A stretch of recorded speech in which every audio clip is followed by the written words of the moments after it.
Your gas is free. Your gas is free. In a debt-based economy. Your gas is free. Your gas is free. In a debt-based economy. Your gas is free. Your gas is free.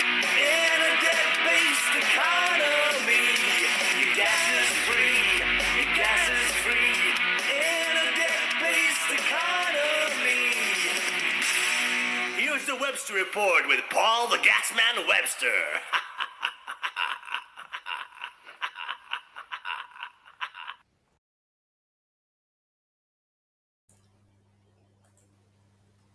Hello and welcome to another Webster Report. Obviously, I've got to start off with, after my appearance on Richard Volb's show, I've had so many messages. Honestly, people have contacted me and thanking me for making it simple to understand, just how I needed it simple to understand. And I look for, anyways, anybody who says I don't get it, then I want the questions, then I can try and sharpen it up. That's one of the reasons why Alex is on here, because, we've both got iron to bring to the field, but iron sharpens iron. So without input, without feedback, I don't know. And 99% of the feedback was mind-blowing, absolutely excellent. And then you look at the comments that were against it, and there was nothing behind them. It was just name calling, loser, 7 GCSEs. That it doesn't mean anything, and you don't know if these people are paid to be like that or they are like that. But I've known people who haven't even got 7 GCSEs, and they're a lot further on than what I am on these subjects because they understand it. It's not about getting it on a piece of paper from a school or a uni or anything like that. It's about if you've got common sense and you can understand the literature. What are they saying in these texts? What does it mean? You can always find out. You can always do the research and look at it yourself. I spent years going around the country, conference talks, radio stations, blah, blah, blah. And all I said was, just come and tell me where I'm wrong. And then I can stop being this knobhead, because that would be great, because I didn't believe it at first because my mum taught it me. It can't be right. I must be wrong. But, this is how it goes. So, brilliant feedback from Richard's show. Thank you for him having me on. I've been so unable to get on any other platforms, especially a platform as big as what Richard's is, because for some reason people don't want this information, or they don't understand it and they want to look at UFOs or some other things, which are all subjects that I'm more than happy to talk about. Me and Alex are both quite eclectic, even though we seem to repeat ourselves a lot, but it's from feedback that we get from viewers and listeners. And to be told by people go out of their way in their own time to actually ring me up and say, I've just watched that. And although, some of these people have been sat on a landing with me and I've bored them to death for a day talking about it. And, one of them said, that's like watching that was like being sat on the landing with you, but I understood it this time. And thank me, this is what it's all about. It's about the information, not the people. We've always known that. Anyway, with that, how are you doing, son? Not so bad, pal. Are you sure? Yeah, no, I'm all right. Good man. I weren't sure after the port that you had last night. I didn't know when you stopped. Well, I did. when you stopped, when you did, yeah. Yeah, when I stopped. So how was what you were saying? Say again, sorry. It was interesting what you were saying. I was trying to link it all together. When you brought us back again to the reality that in your sort of formative years, there was your mum socialising you. And obviously then, unfortunately, your dad passed and then your mum was still there. But you were socialising in a particular world where you had a lot of physical proximity in the household. As a kid growing up, with your mum. Now, Yeah. they tell me. Well, she worked at home, being in a shop. She only Well, walked into the there you living room, go. and that's where I And the were. pub. Yeah, and the pub. But the thing about it is, they say there's 8 billion people on this. I'm not going to upset anyone by saying globe, planet, whatever. In this dimension, in this current dimensionality, In this realm, attribute it. But that's actually very relevant, very tongue in cheek. There's 8 billion people stood on whatever it is, flat, spherical, whatever. You pick, take your pick.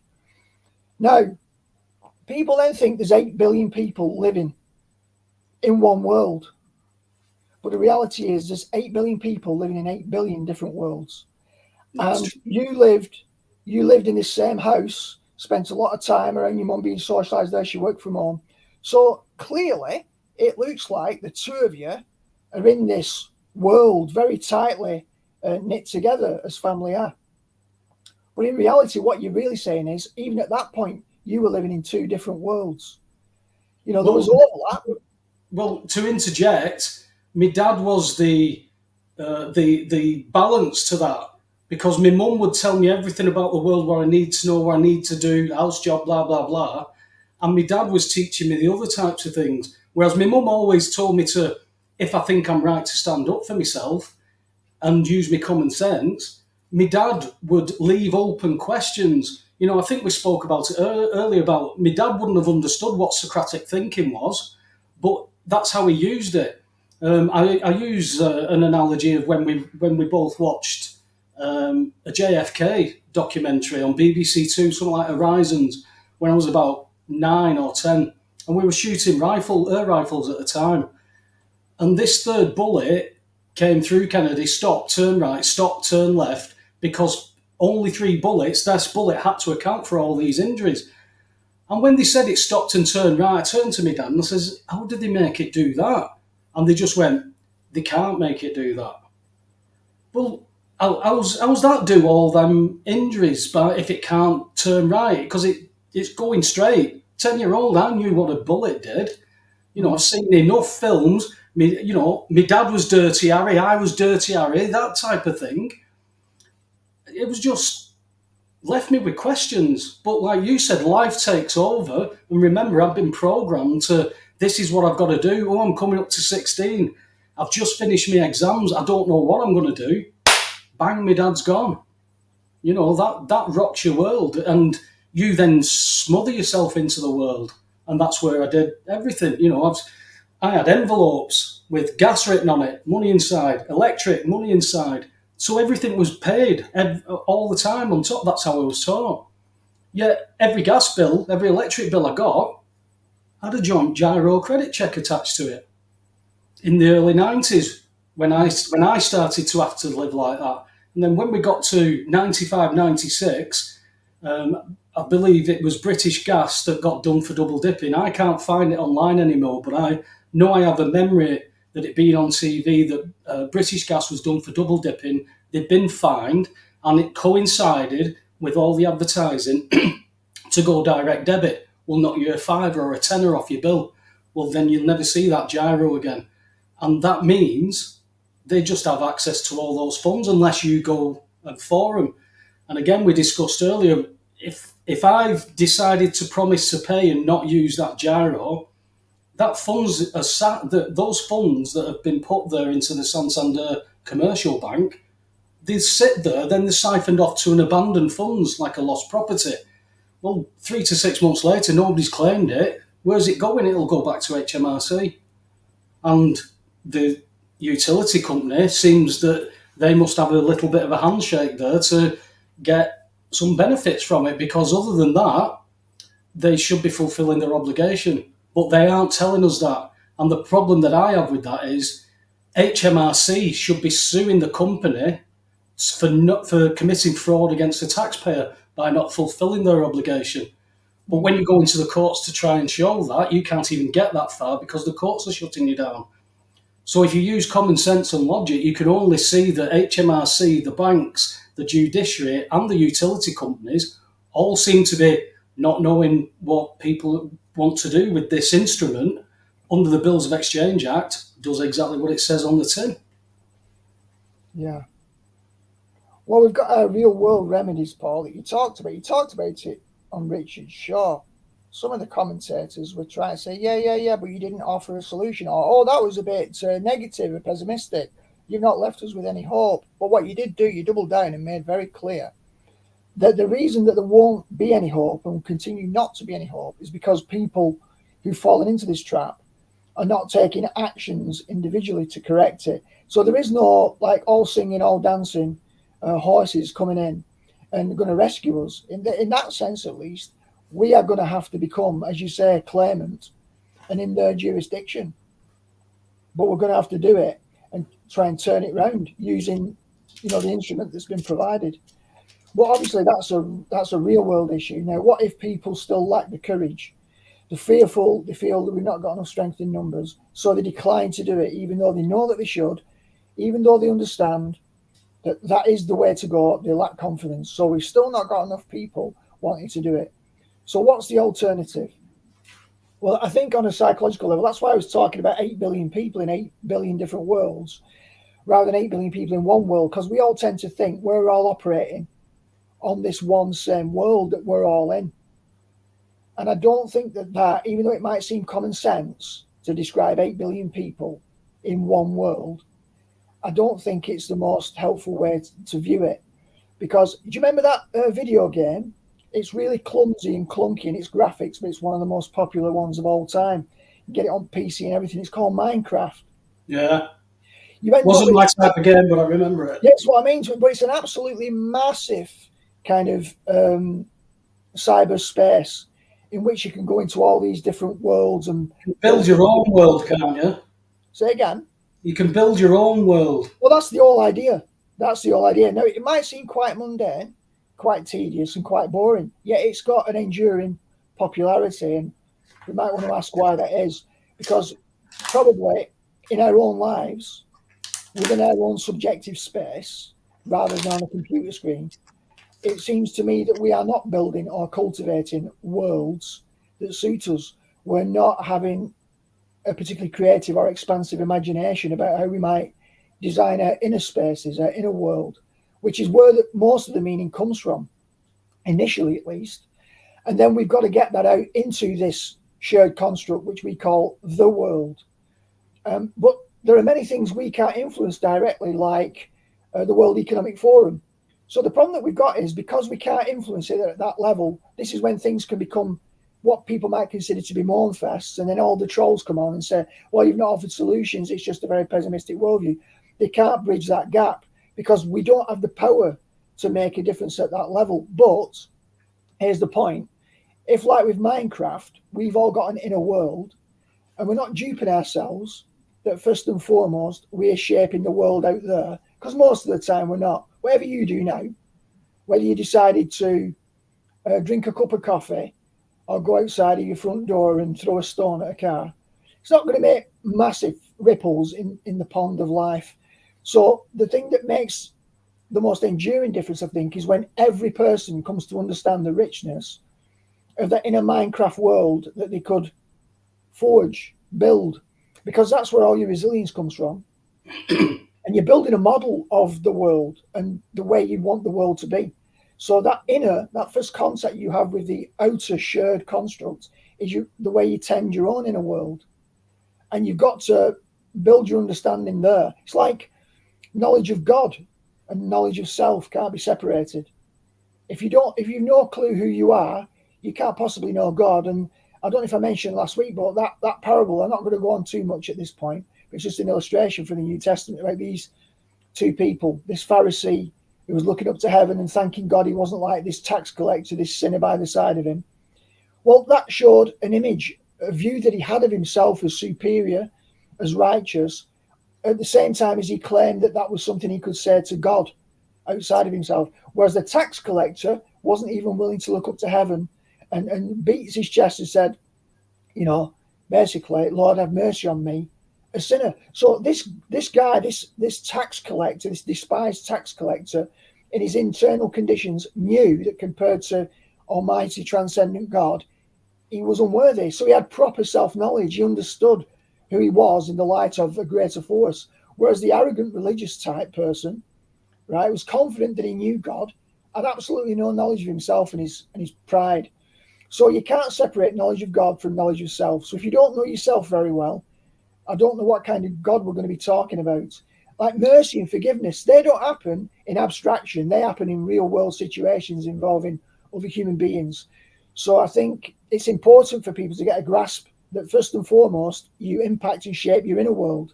And only subsequently, when we've all done that, does the outer world perhaps start to change in response to that. We think we can go straight out there as activists, but very rarely can we bring about the change. Then we feel disempowered, then we feel demoralized. Then you've got Richard saying, well, is there any positive message here other than despair? And then you have to say, well, only if we act. But if, again, it's a trap because we don't feel we can yet. How are we galvanizing ourselves? Well, like I said, Alex, 10 years ago, they didn't know what to do with it. If the numbers had been there then acting, things would have changed. Now people see what it is and they're getting an understanding of it. They've got to find out how they can at least put a form into court to get it there to understand what it is. But the courts don't care anymore. They're all in it together. If you can see that HMRC, the commercial banks, the utility companies, and then they're applying to courts with forced entry warrants under the 1954 Gas and Electric Act, which is health and safety, and they don't even have to specify what that health and safety issue is, which must be on that warrant. They're just rubber stamping everything, which is what the courts told them to do. Just do it, we'll sort your warrants, they'll have to come to us, and we'll deal with them. And when one man or one woman going on their own, those individuals are dealt with. The only way is to be able to go into them courts with the remedy, and many do it, and see what they do. You lock the court system up, you make them come to the table. I don't know, because I had armed police called on me for questioning them, and that was 12 years ago, 13 years ago. So what will they do now? We've seen a bedridden woman who's got stage 4 cancer carried out of the house, bedridden, by police and bailiffs acting. What do people want? Do they want reality of what we're in and what you're going to be up against? Or do you just want a TikTok video that says change your meters and don't tell anyone because everything's free? Well, It's like the old meme of two windows, convenient lies or the truth, and there's a long queue at the window for convenient lies. It was time to grow up a long time ago. So to still be sitting around calling people names from a keyboard, because some of those comments, they'd never walk up to you in the street or in a pub and start talking to you like that. So, you've got to, it's, I don't know how else to put it. It's a bleak picture, but the hope is that people can realise and do something. But I've been hoping for a long time, and I've seen very little until the knock came on many people's doors. And now they can't afford, the bills are going up again. So they wanted that quick fix. There's no quick fix. What do you want me to do? I'm painting a picture of reality with hope, but there's a bleak picture because everybody's been sat around acting incorrectly. And then when they tried to act, they've acted wrongly because they've followed somebody's video instead of watching the video and then going research it. I was on the phone for 2 hours with a lad yesterday who's challenging everything without actually acting in courts, but he's asking the right questions and he's gathering information before he even does anything. That's what you've got to do. When it's thrust upon you, you try and do it and act, learn it and act. But when you've got time, the pieces of the puzzle come together, and then you see what their arguments are going to be. So you just rebut their arguments. That's it. You've got to rebut everything that they're standing under. Alex, I had a check. I've nothing to rebut. I've got a legal clerk telling me I've got a remedy. What is my remedy? How do I get it? District judge said, become claimant, which meant go and sue a £3.4 billion company. Well, I could do with a bit of help, but no, I was a knobhead. So that's the picture. go and research it, go and find it, and then people who are saying they don't issue the gyros anymore, well, maybe you'll have to take them to a court and sue them. Well, you said the courts don't give it you. Well, how do we know if you don't go into a court or somebody doesn't do it? It's about gathering information. There's too many people out there as well. I was talking to this fellow yesterday about a certain person and a website that helps people who are in debt.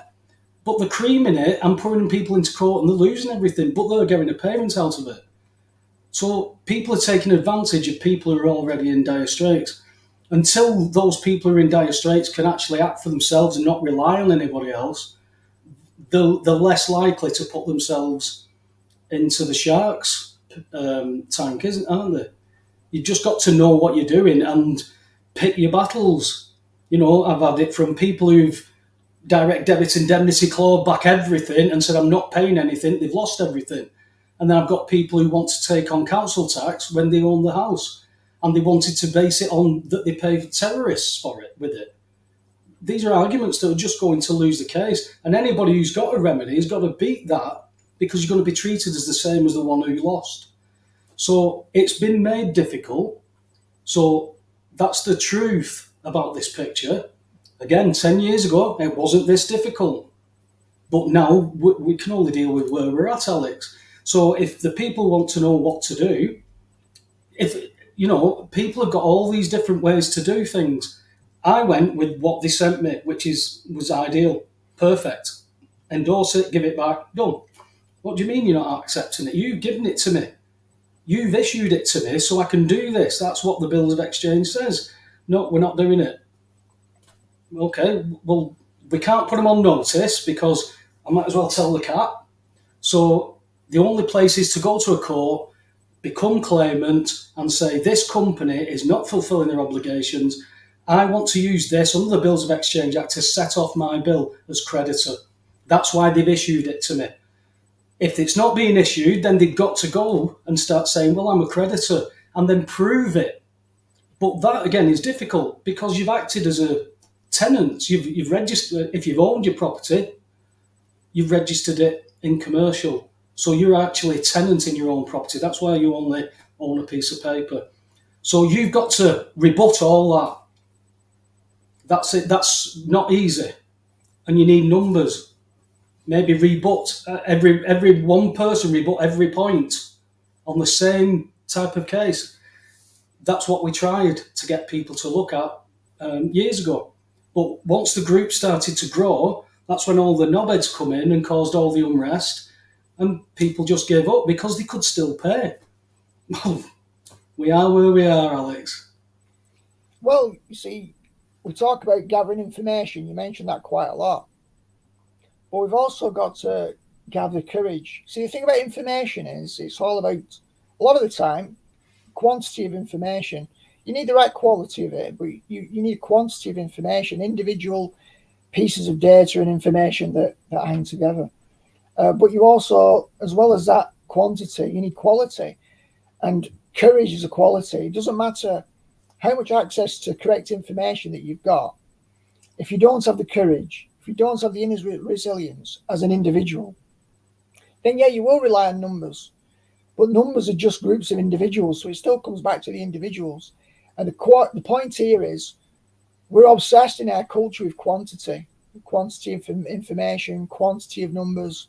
We always think that force, basically might is right. But a lot of the time, it's this inequality that we've got to garner resilience, courage, strength over time. That's why this distinction between inner world and outer world is so important. If we recognize we've got 8 billion inner worlds that we're dealing with, not just one world that we're all in, that 8 billion people are in, then you've got 8 billion pieces of potential for 8 billion people to cultivate that inner world and do something with it, like planting a beautiful garden. Then out of that, beautiful things will come. If we pay no attention to our inner garden, our inner space, if we don't cultivate it, if we don't nourish it, then we're not going to be able to bring forth any resources from it, because like your inner world is like soil. In the chat here, a few comments, like Janet G's come on about 10 minutes ago and said, building your own virtual world will make some feel it's better than reality.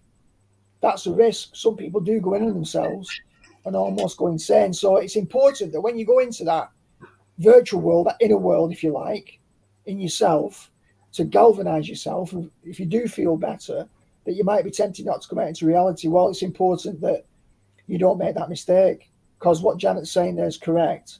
But you have to make a choice to recognize I'm only going into this inner world. It's a bit like you said, Paul, about your Monopoly piece on a different level. I enter into commercial to conduct commerce, then I step out of it again and remember that I'm a human being. But we've lost, Alex, that is being in the world, but not of. exactly. Exactly. So we always have to remain mindful, no matter what the pitfalls are, of how we operate our superintendence over our inner life. Because if we don't discipline our inner life, our impulses, thoughts, feelings, it'll just become an overrun garden. And suddenly that'll be dictating to us, rather than if we don't prune the plants in our inner life and they become messy and overgrown, it'll overspill into our behaviour, into our emotions. The dark side of ourselves will come out. We'll be neither use nor ornament in our interpersonal relationships, friendships, and so on and so forth. So how do we imagine we're going to be able to make a difference on a bigger scale? So it's vitally important that we honour the inner world that each one of us is cultivating. Of course, there's a lot of overlap, like between your mum's world and your world when you're growing up. Yeah. And yet they can also be massive worlds apart. So it's about somehow, cultivating your inner world, not kind of running away there and saying, pass, I'm not going to get involved. But it's about making sure you don't forget your inner world. And our inner world in that sense is a bit like a jigsaw. So let's call it a 10,000 piece jigsaw puzzle. Well, when you're born, you've not got 10,000 pieces. So as you're growing up developmentally, you've got to find your jigsaw pieces. And those jigsaw pieces are an approximation to an image that you saw on the front cover on the box. So you're trying to make the pieces you get fit a coherent picture, because on the inside, we need a coherent picture by which to navigate, because otherwise we'll be in like cognitive dissonance. Something will happen out there in the world and we won't know how to process it, or it so challenges our paradigm. So we talked in the past about the Apostle Paul needing an epiphany on the Damascus Road.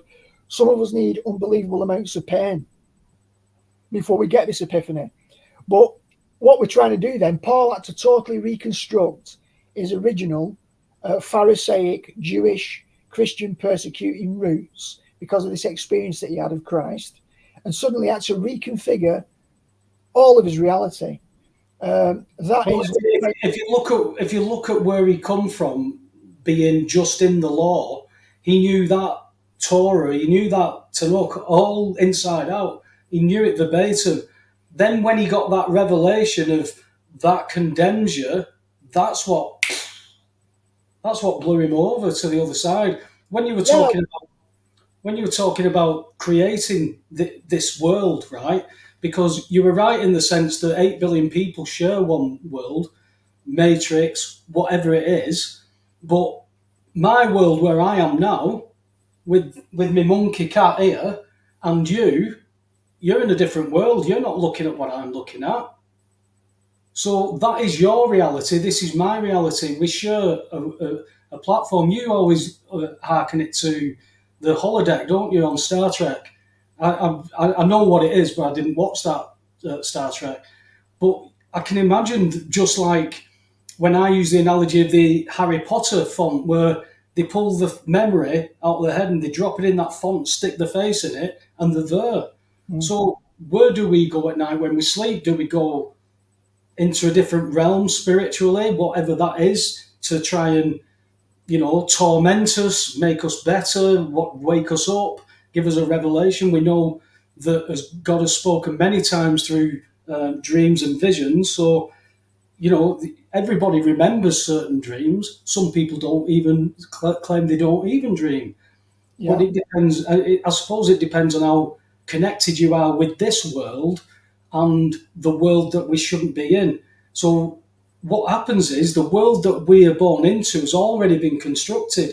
We're hammered into a position to fall in line and understand that this is all it is. And, when you go and read other things than what you've been taught that contradict, somehow that starts to cause friction, and when it breaks, me myself, when I couldn't get my head around it, I had a breakdown thinking you're not meant to pay bills, banks don't lend money. Well, this is fundamentals what I was taught from a 5, 6, 7 year old. You've got to get a job. This is what you must do. This is how life is. So I've been taught that as a child by the person who loved me more than anybody, and she was wrong. So I didn't grow up in the world that I created. I grew up in somebody else's world. So then we get told that the kingdom is, but not yet. And you've got to hope for it, because it's not what is seen is what you must hope for. But the bleakest of pictures in this world will keep punching you until you can't get above water to see what that new world could be. So again, when we come back into this with people waking up, we said earlier on, there's people waking up who are engineers, people who are working on the grid, people who dig holes, people who fit pipes. If those people got up and still went and did those jobs, those people who run the administration still went and did them, but we took control of it, nothing would change. We'd all still be able to get on and learn new things.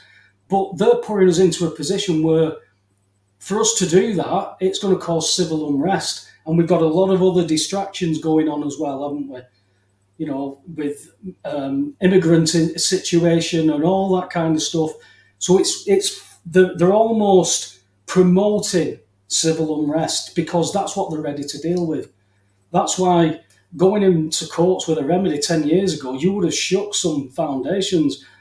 We saw it. You've been stood in courts. I was in court. I've seen what this did.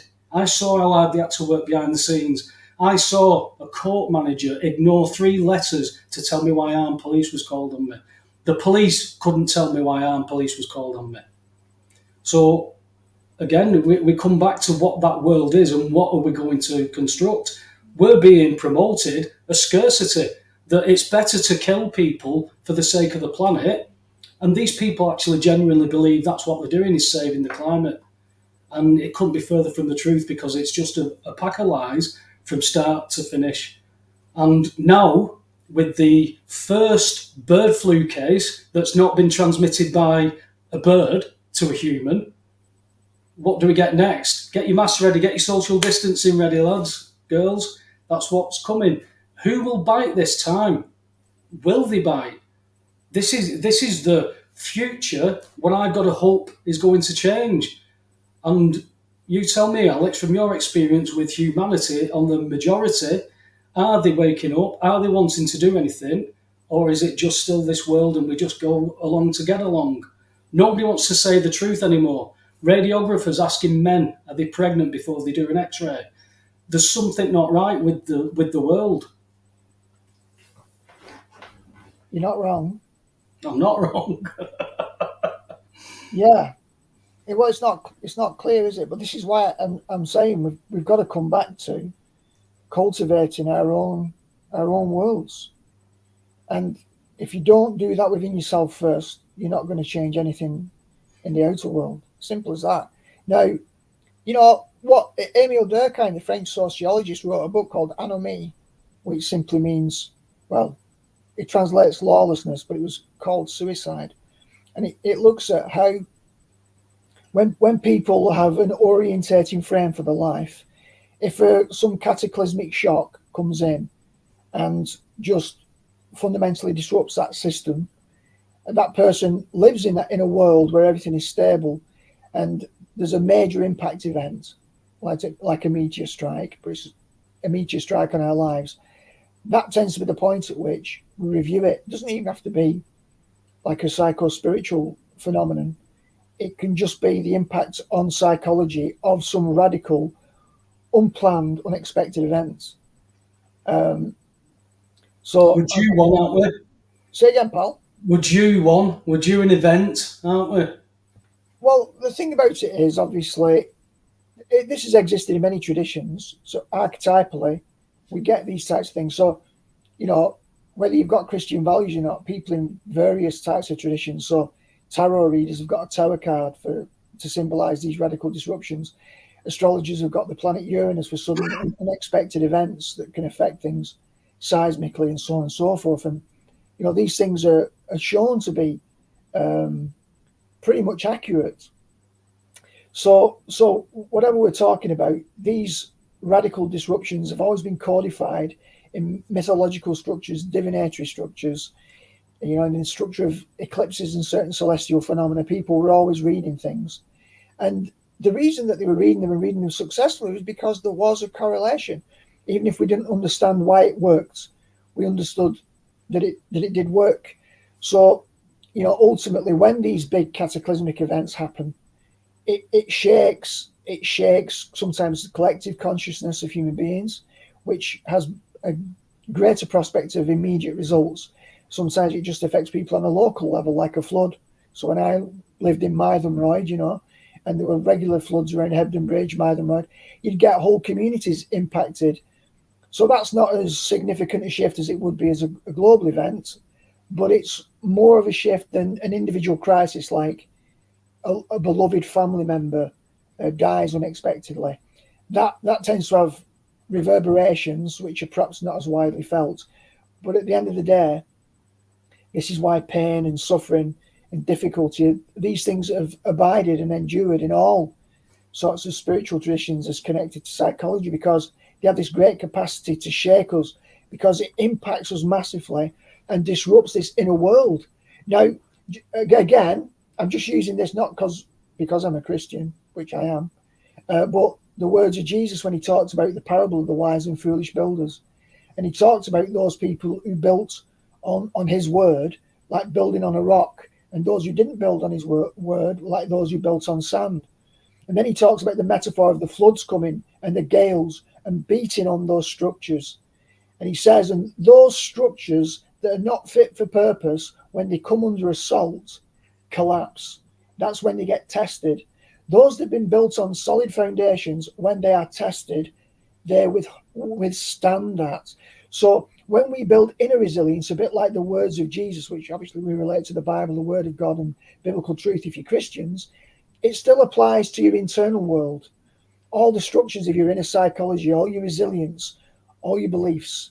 If you worked on them, if you've taken your jigsaw puzzle pieces and you've encountered an anomaly and you've sat with it, you have to rearrange your jigsaw to become more sophisticated for navigating the world. If you work on your inner jigsaw, then you've got a better chance of maintaining equilibrium between the external world and your inner world. The problem that we've got at the moment is so many radical changes in the external world that's destabilizing so many people in the inner plane. So if you've not got that inner resilience, and you can apply the words of Jesus to this, building your house upon sand or rock. So that's a decision, and that's what we're getting tested now. If you look at what's going on in the world on so many different levels, it's attack and culture war in so many different ways. Have we got personal resilience, first of all? And if we have, then we might have enough spare bandwidth to survive from day to day.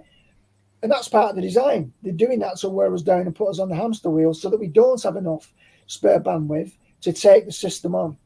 It's getting harder and harder, but it can still be done. But our best bet is not to try and plan external activism. It's to build our resilience first and foremost, so that we have the courage and confidence. So yeah, we need the information, we need the knowledge to be able to act, but we need the courage. And courage and resilience don't come from information. Information will probably lead to fear, because you'll think, oh dear, this is much bigger than me. So too much information can intimidate you. So it's really about having that courage and what you're trusting in, and how you're trusting and believing in, whether it's your higher power, in our case, God, Christ, or your own resilience and integrity. We've got to get those questions right, otherwise we're putting the cart before the horse.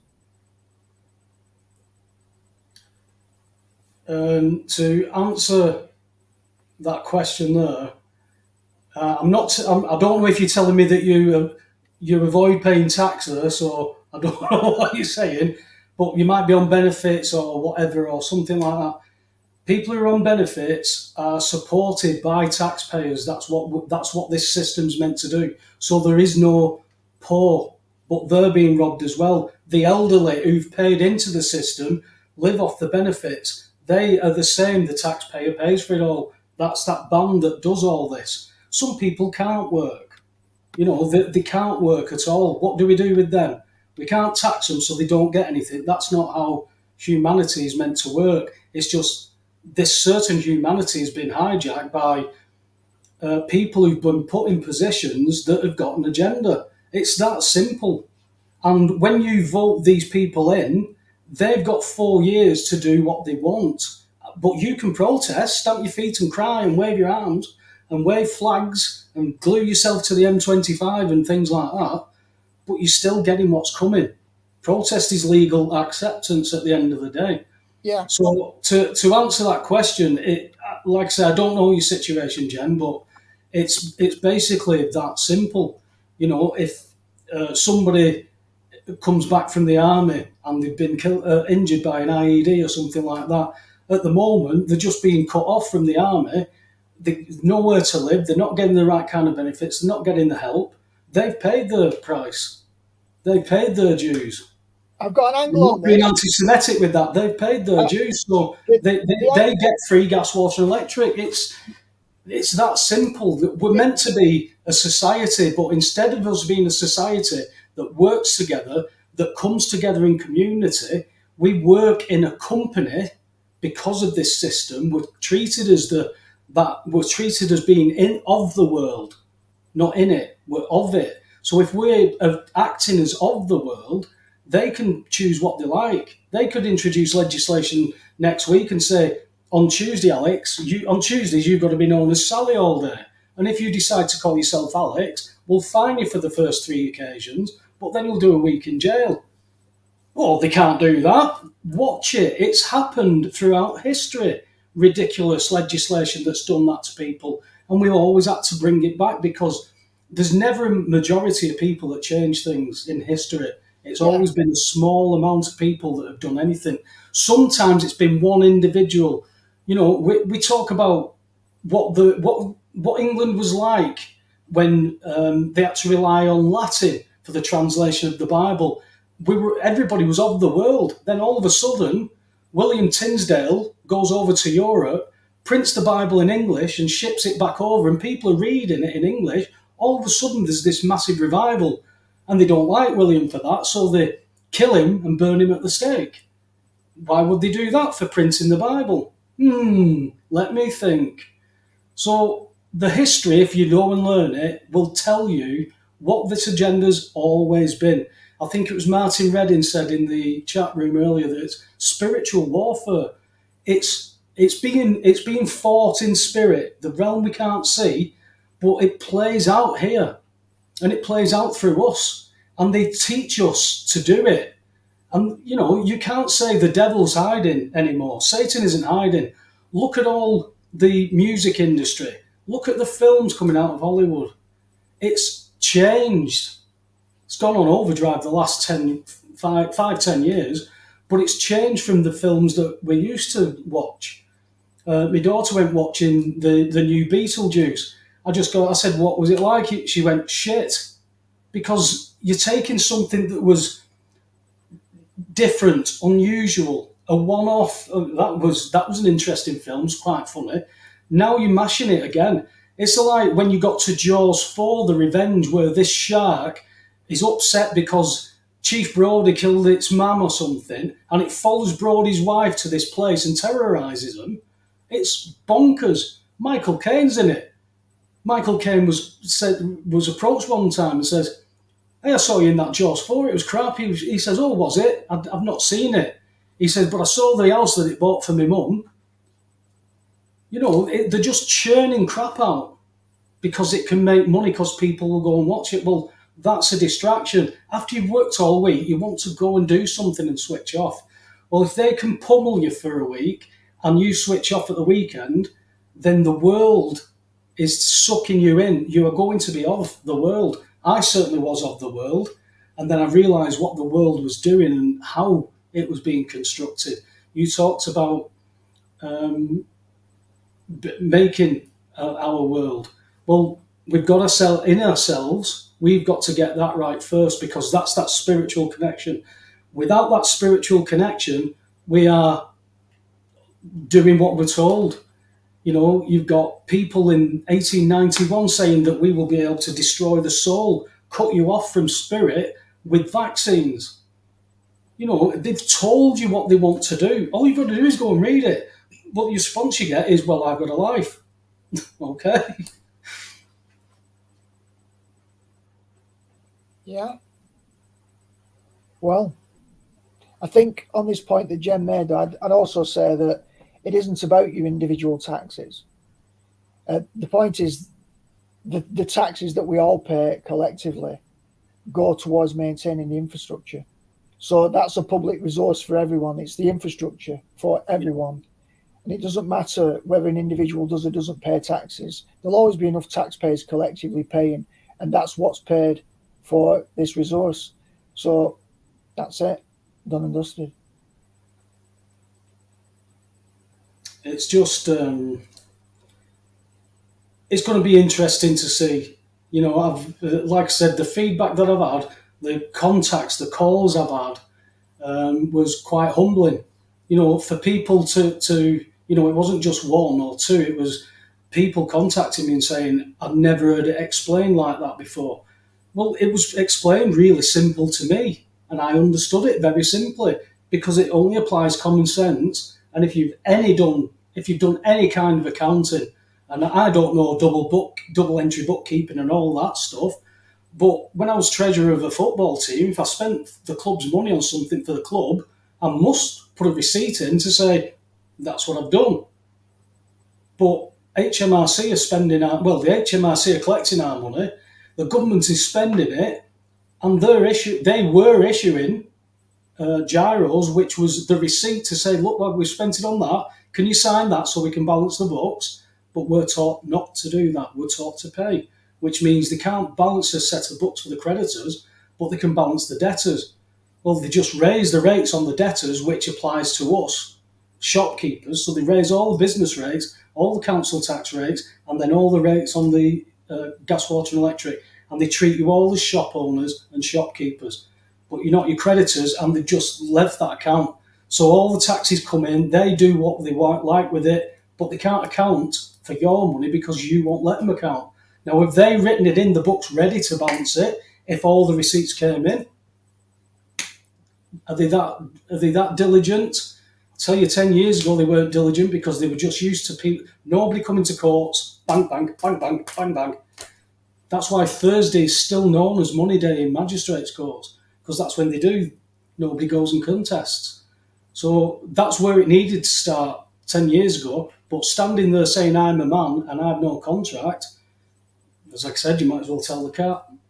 Doesn't matter. You need to go in there with the remedies. You know, different remedies for different places. I had people saying, well, what can I go in? What can I use if I go to the take to court? I went, well, who's taking you to court? Well, if they take me, and I couldn't get who? Council tax, utilities, it's different stuff. But if it's council tax, I can tell you it's commercial property tax. But they're presuming your property's commercial. So you have to prove it's not.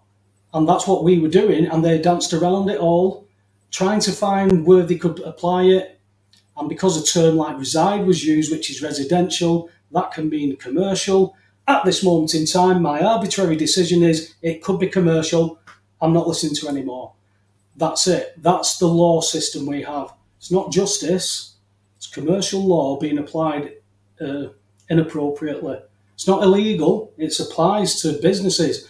And because of how they've set this system up, we've acted in that, and that's what they're acting under the presumptions. It's down to us. And you can't stand in a court and say, well, I didn't know. Ignorance of the law is no excuse. You could have gone and read it, but nobody reads it because they've got a life. Now that life is being tightened where they can't have that life, people want remedy. And that's where they start reaching out to people who make TikTok videos instead of going reading what the legislation is. Why are they doing this? What would they do? What would they base it on? There's videos out there, TikTok everywhere, that has got good information, but don't follow it. Don't follow what somebody's done. Don't follow what somebody's said without doing your due diligence.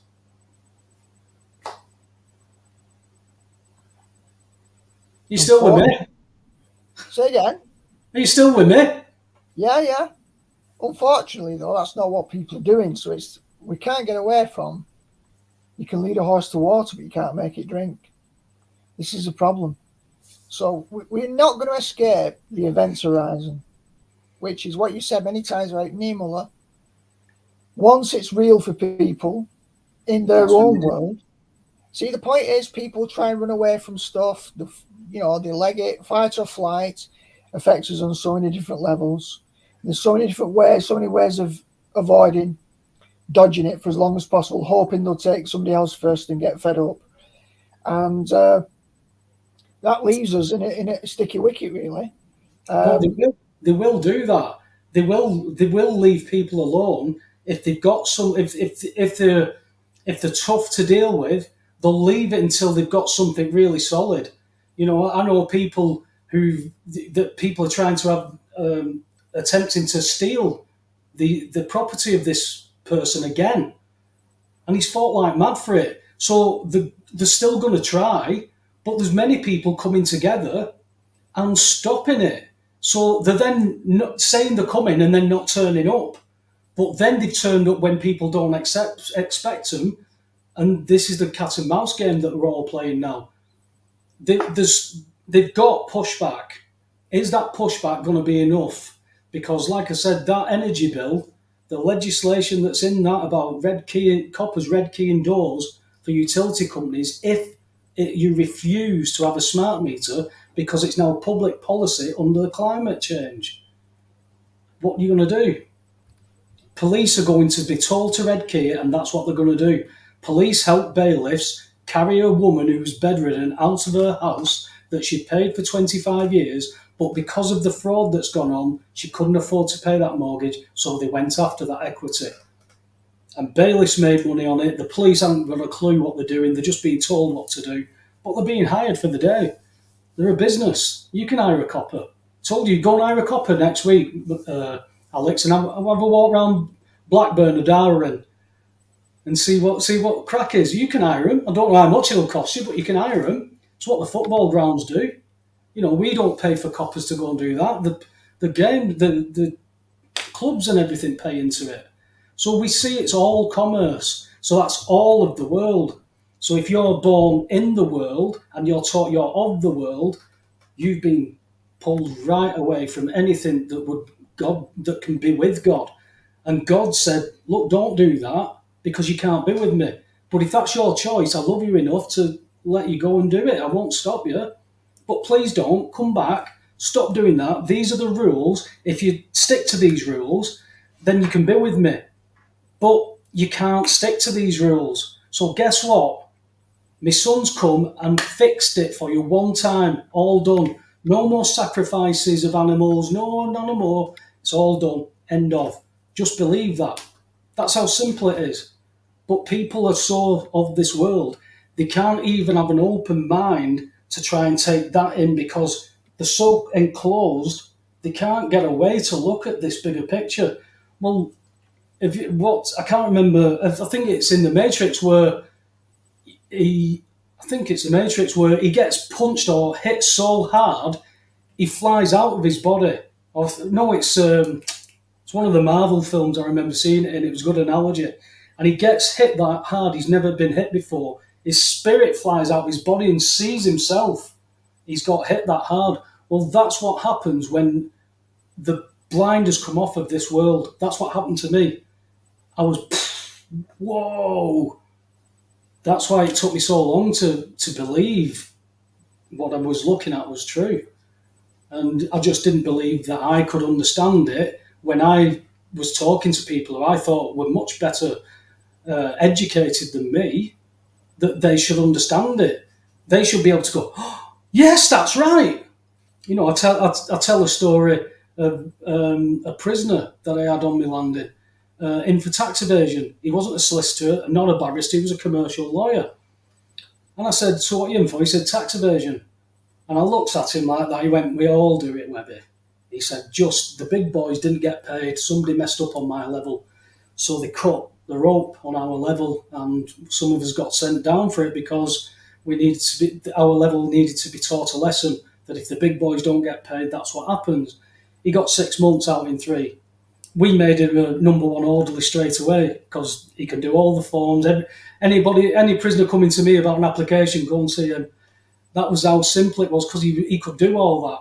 And one day I said to him, I says, let me ask you something. Bottom of my gas bill, yeah, I've got a bank gyro. He says, yeah. I said, well, it's got Transcash on it, so that means it's a joint gyro, and under the bills of exchange, I sign and date that and return it to set my bill off. And he sat down on his bed and looked up at me and he went, 25 years I've done this job and I've never looked at it like that. Compartmentalisation. He was good at what he did, but he never looked at anything else. You know, and that fella put me in touch with a Jewish barrister, right?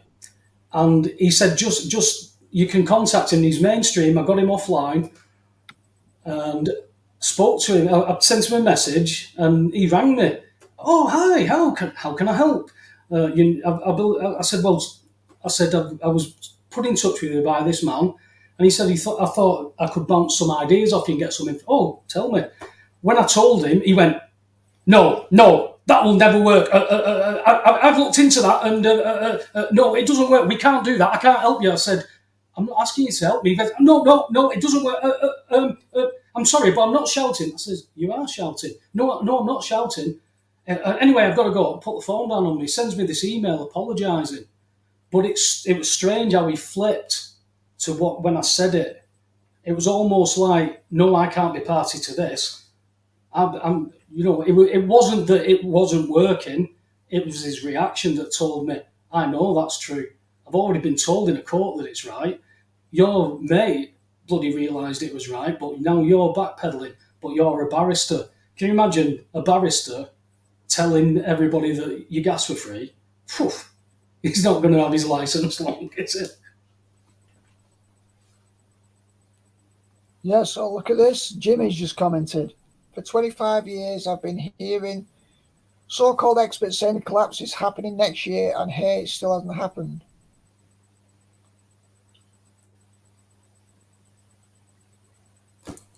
Just ongoing. It's collapsing. To end it, they're going to suck it all dry. They put the rates up, there's more debt put on the people. The pieces of paper are being used to buy physical wealth. It's collapsing. There's no point saying we were told it's going to collapse 10 years ago and it's not happened. I've watched the collapsing. I'm seeing it now. It's just now we're not part of the petrodollar. We're in a worse predicament. What we're backed by. You know, the Saudi oil doesn't back this anymore because they've not accepted the dollar. So everybody's printing more money, and they're printing more money to buy physical wealth. And then, you know, it's like we spoke about earlier. You want to go to the shop for a pint of milk, it might cost you $4,000 in paper money. It's happened in Venezuela, happened in Germany. And what was Hitler's answer to abject poverty? Get rid of the central banking system that we've got. His treasury prints its own money, and the country's gold, which was all put together, funded all the engineering projects, the scientists, the teaching, the learning. Then everybody wanted part of that engineering for 6 years, and all that science. Yet pays in gold. Second richest superpower in the world within 6 years from abject poverty. Only time it's ever been done. So we know what the problem is. It's the central banking system. Give me control of a nation's money supply. I don't care who makes its laws. And everybody else is in their pockets. And any good people, I've seen some good local councillors who've got really good hearts who want to do the right thing, but they're never going to get into number 10 and change things. They're never going to get into the council as the head of the council or the mayor of Manchester unless you're going to do what you're told. It doesn't work like that. You've got a two-party system, two wings, same bird. What are you going to do about that? They're pushing you for civil unrest because you can't get remedy in courts when we've gone in with remedy. So they're saying, and what? What are you going to do? And what? I've seen people go, and what, in prison, and they don't wake up for a while. But what are we going to do? They've got armed police. They've got, you know, they're going to have, you know, if it come to it, army on the street. Is it going to be our army? I very much doubt it. People have got to, turn the football off, turn Emmerdale off, and have a look at things. Try and at least start feeding a little bit in of what this world is. But like I said, until it really affects you, you're not going to look. And you've got a lot of people who are in such dire straits that they're contemplating suicide and they're in depression and they've got traumas. How can you think clearly when you've got all that going on? You've seen what's happened to me over the last 4 years. Dragged back in, not doing anything, and everything that comes to you, you take all this, and you feel what you felt 10 years ago, and you've got to then swim through all that shit. It's like Andy Dufresne getting out of Shawshank. You've got to get back through that tunnel of shit again until you can stand in the rain and let it wash you. And it's only when you've gone through that you get this understanding. But if you get into trauma, I've had personal friends who've took their own lives. Took their own lives because of gas bills, being harassed over council tax. This is, where do we draw the line? It's no point screaming, well, you're going to pay your bills. Everybody pays bills. That's stupid, or you must be being paid to talk such rubbish, because that's not what this system says you should do. So it's like arguing something that's true, but it's got to be false because they can't be wrong. We could both be stood in the rain, Alex. I'm like, well, this is raining. And you're stood there saying, oh, it's lovely and sunny. What are you on about? Everybody knows it's raining. Everybody can feel it because they've experienced it. You're there, but you're refusing to experience it. Well, you're not meant to pay these bills. Read this. No, I've got a life. Or no, you're wrong. Or you're called names. Where do people draw the line? Well, the lines are being drawn. It just depends on what we act like. If we look at what system Labour are wanting to put in place, it's a very, very close to the Chinese system. The facial recognition, the social security that's going to come in, and we see what that does. If me and you were talking about this, our credit rating's going lower. We can't get a train ticket, a bus ticket. We can't do anything, Alex. We can't get a house. So we're going to be sucked out of the system.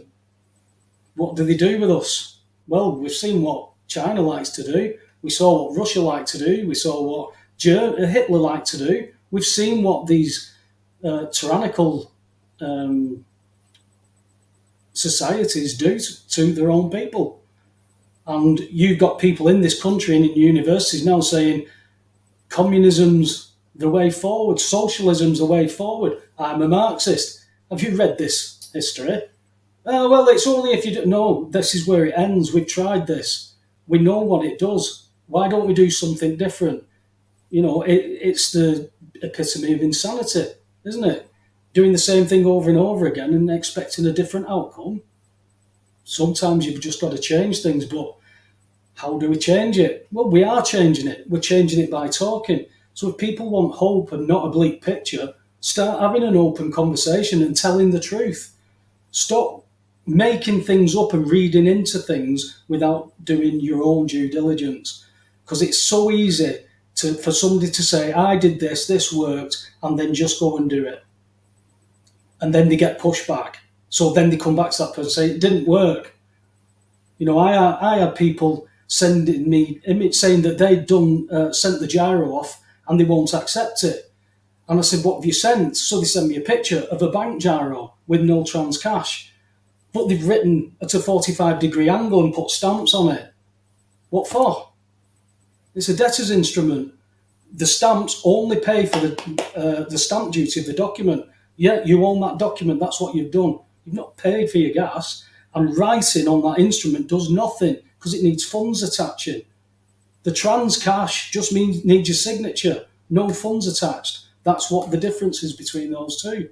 So you can't change the other instrument into something. It's like buying a bike and thinking I'll go for a sail on the sea in it. It's not fit for purpose. Mm. Well, we've gone up in numbers, Alex. We've gone up to 61 who are putting up with our conversation this evening. The chat room's going quite quick. I can't keep up with a lot of it because it's normally moving a lot slower. So It's interesting, if with 61 people looking, if 61 people, if 12 of them share this, that information can get to near enough everybody in the world. Not everybody might agree, but at least the information's there, and then they can do it. Make their own decisions about it. I think you can Everybody solve. knows. Everybody knows there's something wrong, don't they, Alex? And I they're think looking for you can something to solve. correct. You can solve problems at several different levels. So, but the point is, some of the more remote levels from us would generate more sustainable solutions for more people. So it's about what you have control over. So I definitely think we should have as much control as possible over the things that pertain to ourselves. You can get lost trying to save the world sometimes. So really, it's like having an immune system. If we know that the powers that be are engaging, and we do know from 77th Brigade and everything else, psychological and social engineering tactics are being used constantly. So what we've got to do, first and foremost, to be successful, is to resist the psychological and social engineering. It's in some ways it's a little bit harder to fend off social engineering because, for example, social structures under COVID, they just closed all the pubs down. So certain social and cultural institutions that can be closed down by force, or things can get, like government policy can be implemented by private corporations. It's very, very difficult for us to have control over some of the social engineering. A lot of the policy level stuff that's coming in, 15-minute cities and other things like the ULEZ system, the clean air zone system, that they roll it out in a few places. And then as they establish it there, they just turn it into a mission creep over time. So I think we've got to be on the ball about how we solve these, or optimally solve these types of problems. And it is to prevent ourselves, first and foremost, from being psychologically engineered.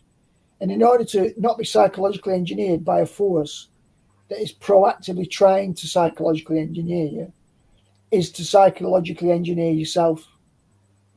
So it just comes back to this point about if you take responsibility for your psychological conditions to maintain that resilience, it's just got to start there.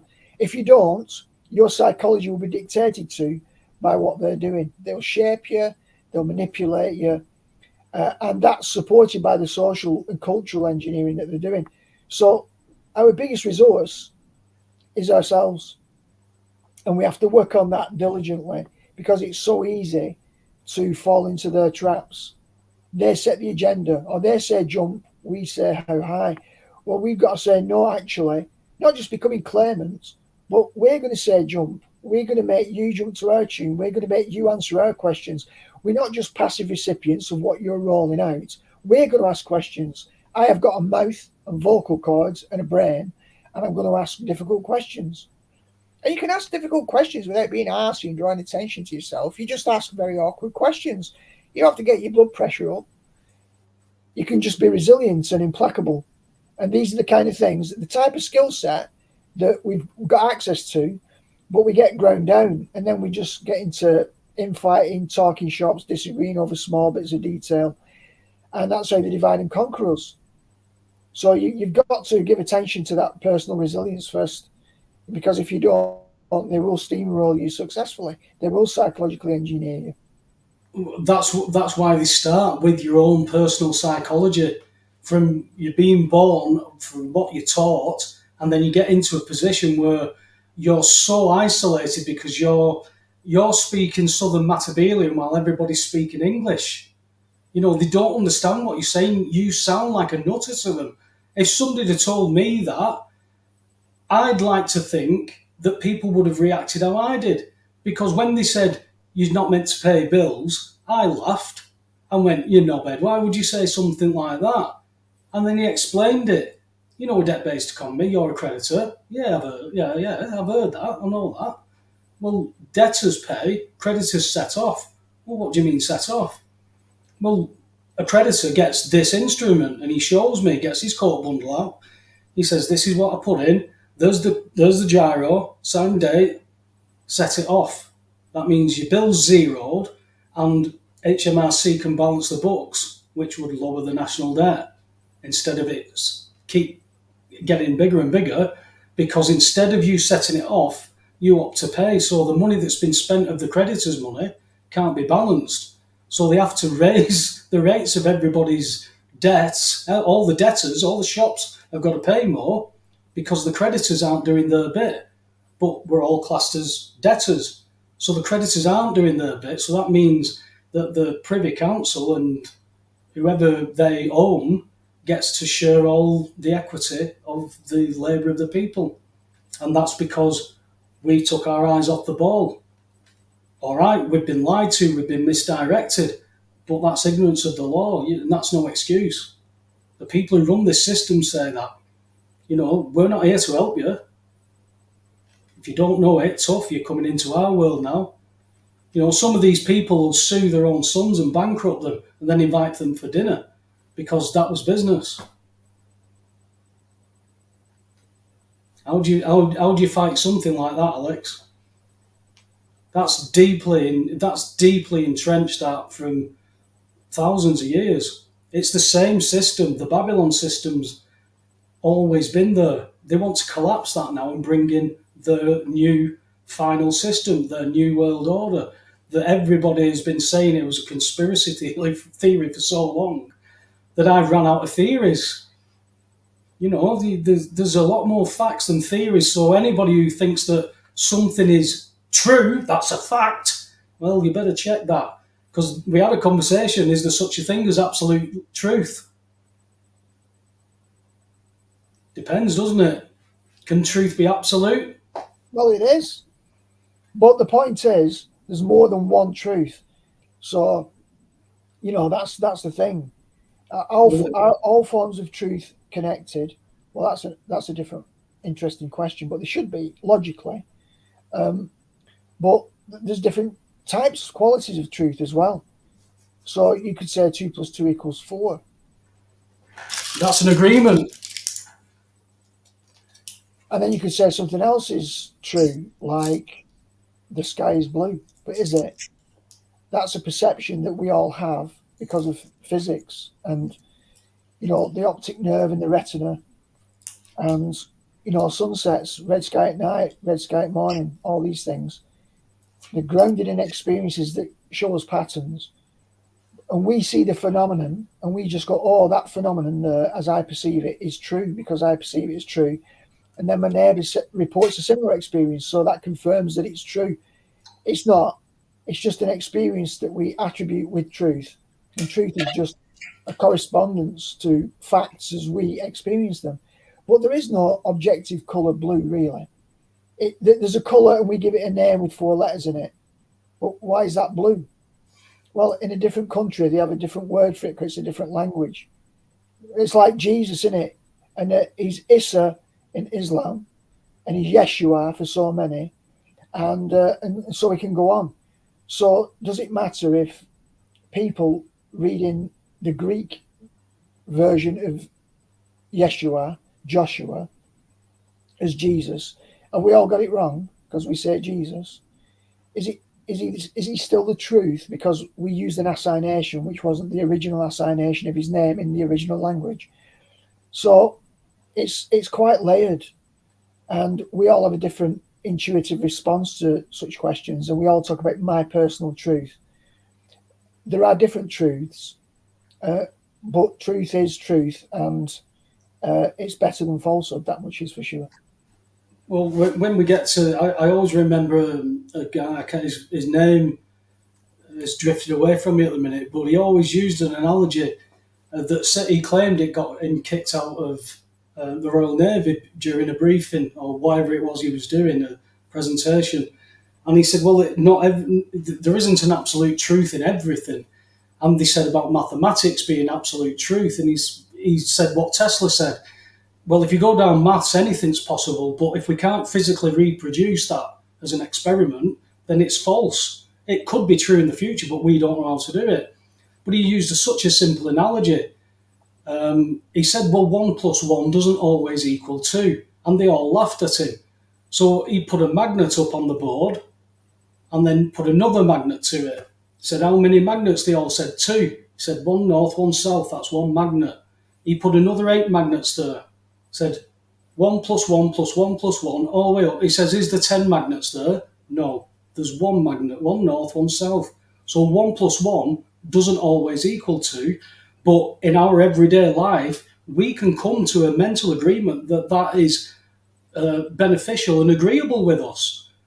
You know, I've got 2 Mars bars, you fancy a Mars bar, I can give you a Mars bar. But if I've only got 1, I could give you half, but I might want it myself. I might just give it you. So we can agree on that, but it's also disagreeable. So you've got to be able to raise a question, even if it might be a moot point on most subjects. It was like my first introduction to law. Before I was even interested, I mean, I've always been interested in courtrooms and dramas and legal and stuff like that. But to be on jury service in a Crown Court, which is proper law, for 2 cases where the judge, on when he swore us in as a jury, he says, on my jury, he says, I expect 2 things. Number 1, you stay awake. If you fall asleep, I'll fine you £250. I'll also fine the people either side of you £250 each for not waking you up. And he said, on the second point, he says, if you have 1 doubt about the evidence given to you, you must find not guilty. I don't want any Ironsides or Petrocellis sat in my jury room taking up time, making their own assumptions, which is what I had. You know, it was ridiculous. The 2 court cases were so simple. When I've never been involved in law, but the way you explained it, you must find not guilty. So you sat there going, yeah, it's not guilty. There's so much doubt there. Yeah, but I think this. It doesn't matter what you think. It's what we've got. And the evidence Here's the shows. point, Paul. Here's the point. When you explain that, one of the problems with explanation, it's like a relay race. You know, like a 4x100 meters, and everyone's passing a baton on. But there's nothing substantial going on. You're just passing a baton on. And we need to do something more substantial than that, because that's just empty. Pass on knowledge, pass on knowledge, pass on knowledge, pass on knowledge. And the recipient goes, oh, look, that's knowledge. But the point is, your knowledge came and was deeply rooted from your experience. So you can reveal a truth deeply rooted in it's all. Only from experience, because nobody could teach me that, Alex. Nobody could have taught me all. But the point is that it's like the fruit that grows at the end of the tree that grew from the little plant that's roots were in the ground. And over time, it bears fruit drops to the ground. But it's a lengthy process. Now, that's why Jesus said things like, by their fruit you shall know them, because for a fruit to mature right from the beginning, right through to that full term of that fruit being edible and dropping from the tree being ripe, there's a complex set of processes that are all necessary. That's why maturity in human beings is vitally important. You remember when you were at school and they said, you know, they give you all these equations, and at first you could just write the answer. But then a time came at primary school towards the back end of your tenure before you went to secondary school and said, no, that's not good enough anymore. You have to show us you're working out. You have to show us you're working out. Now, everyone's got that working out going on. But when you share that pear that's matured in the tree that is your life and is now ripe for consumption, if somebody else just takes that pear, it's a gimme. They weren't involved in any way in cultivating the maturation of that pear because it grew on your tree. And if they just see it as a product and consume it, it's understandable. It's a form of laziness. They themselves didn't have to grow the pear. So really, if we pass on information and knowledge from a tree that grew in particularly fertile soil and then pass that on to somebody else, they may not be able to receive it and translate it in the way that you birthed it in the totality of your own process. So the best way to really get through to people isn't so much even with the specific correct information. It's about everything in your life that makes that thing a vital living reality. Like a remedy is a living instrument of a living human being, right? If we just reduce it to the level of a remedy and we say we could package it like you could on eBay and sell a bunch of remedies. Hey, go to eBay, go to the remedy shop, buy your remedy here for £23. Right, well, no one had to work for that. No one needed to understand the remedy. They went to the remedy shop and got it. Now, if we sell it at that level, here's your remedy, it's an object, they'll go, oh, where can I buy the object? They have to see the remedy living through us. And it's always the same. In Christianity, the whole point was Jesus called disciples who were living replicas of himself to show himself off and the energy and the light that was in him, so others would catch fire by seeing that that authentic truth was better than the rubbish that they'd been living in. It raised the bar so high. But if you just said to somebody, oh, there's a truth out there, go and read this book, here's a manual, you'll find the answer on page 763, paragraph 7, word 2. It's like, it's so technical, and that's what the legalists do anyway with the laws and rules. They tie everybody up with that chapter and verse referencing. But there's nothing alive in that. It's sterile. And it's chapter and verse nonsense. A parrot could repeat that. So what we need is the extra added value, and we need it embedded in a quality of our existence. That's where the confidence, the courage, building your own life, being a quality human being. People see it, they feel it, they know it, they can relate to it, and they want the same because people are hungry. We call it spirituality, but people are seeking something much deeper than they're currently getting offered to them in this life. Now, you can say it in a trite way, it's such and such a spiritual guru, religious leader, but that's too easy because everyone goes, yeah, you think that one, and I think this one, and I think this one, and you think that one. So even that's just a claim. Well, anyone can make a claim. So what? How do you back it up? How do you live it? How do you embody it?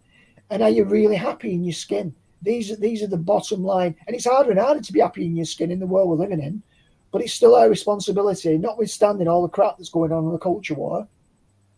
Make sure I'm right. Then make sure my relationships are right. My family and my friends and my community. Starting with me and sort of moving outward. And if we don't do that, then all our talk will just be of external solutions, external remedies. So we've got to be connected. It's like plugging something into the mains. You have a really powerful Dyson. Oh, it's 2,000 watts, but it's not plugged in. It's not doing out. So you've got to be plugged into the equivalent of your mains. That's what you need. That's what we all need. It's difficult when I think back, because you just mentioned about us being able to expand on things and get this information to our closest family and friends. I lost more family and friends when I told them the gas were free, tongue in cheek, thinking that they'd ask the same questions as I did.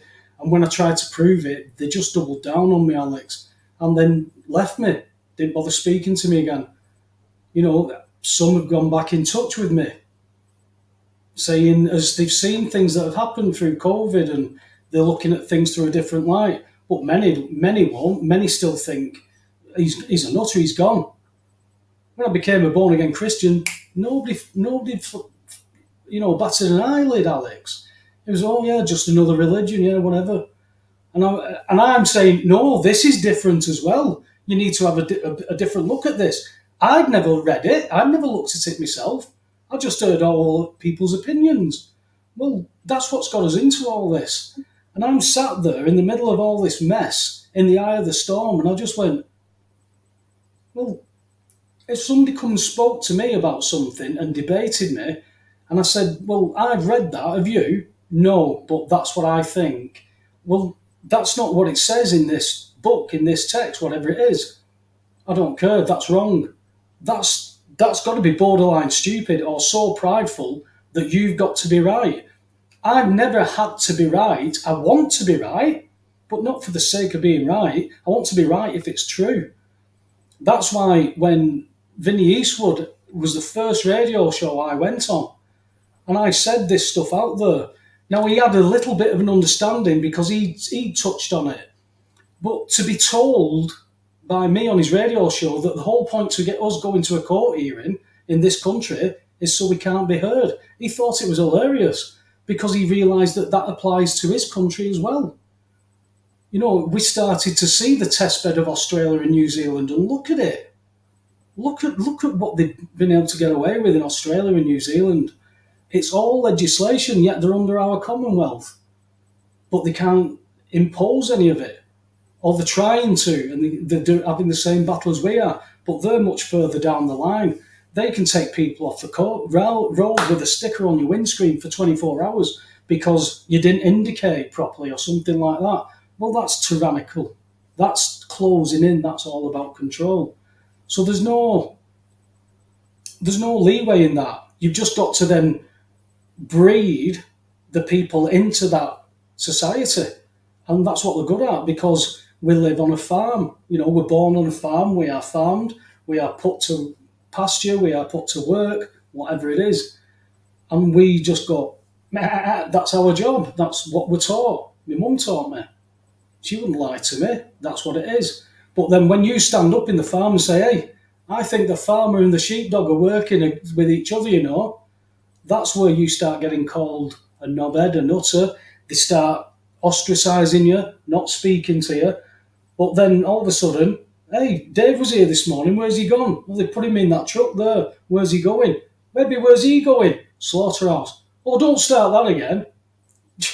You can't. The people didn't want to know the truth, Alex. So how could you then fix anything when you're coming with a solution to something, not a remedy? I've got a remedy. I'm not coming with an idea. What can we build on? I'm going, hey, this works. This is meant to work.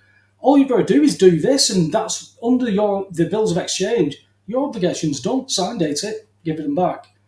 If you give me a cheque for £100, Alex, and as soon as it's in my hands, you say you owe me £100, Webby, there's your cheque back, Alex. That's all the gas companies, electric companies are doing. When you say they don't issue them anymore, well, that's where you start then. Have you asked for it? Well, no. Well, maybe you should ask for it. Have you tried head office, the finance department, asking for it, telling them that you're required to set it off as a taxpayer? As a creditor, see what information you get back, accumulate information to be able to build on this remedy and then go in. I've said time again, we had Bradley Knight on. The closest we came was a High Court injunction. If they'd have turned up and said, this is why you should keep the injunction in place, who knows how it would have turned out, Alex? Because that was where we were at. That was our chance. If it had been me who got a High Court injunction, I would have moved heaven and earth even before I was a Christian to get there and put that before that judge and said, this is why, Judge, because according to this instrument that they've issued me, under the bills of exchange, I sign and date this, return it, which zeroes the account because with a joint gyro, I'm not liable, I'm not the draw. That's where it was so simple. And the judge was brilliant that went before. Can't remember his name, the name for off the top of my head. But when you read the transcript of what his session was, it was, this is a very interesting case. It's like David and Goliath. Please come back in 2 weeks' time and tell me why I should keep it in place. That was your chance because the judges that we're getting now are just shutting them down. They're being selected to shut down. Selected to make arbitrary decisions. You can't go in a court and claim something off somebody without proof. I can't take you to court and say, Judge, Alex owes me £1,000, and the judge goes, I believe you, Paul. Pay him, Alex. But yet that's what the judge in my case said to me about the bank. The bank doesn't need to prove that I owe money because she believed them.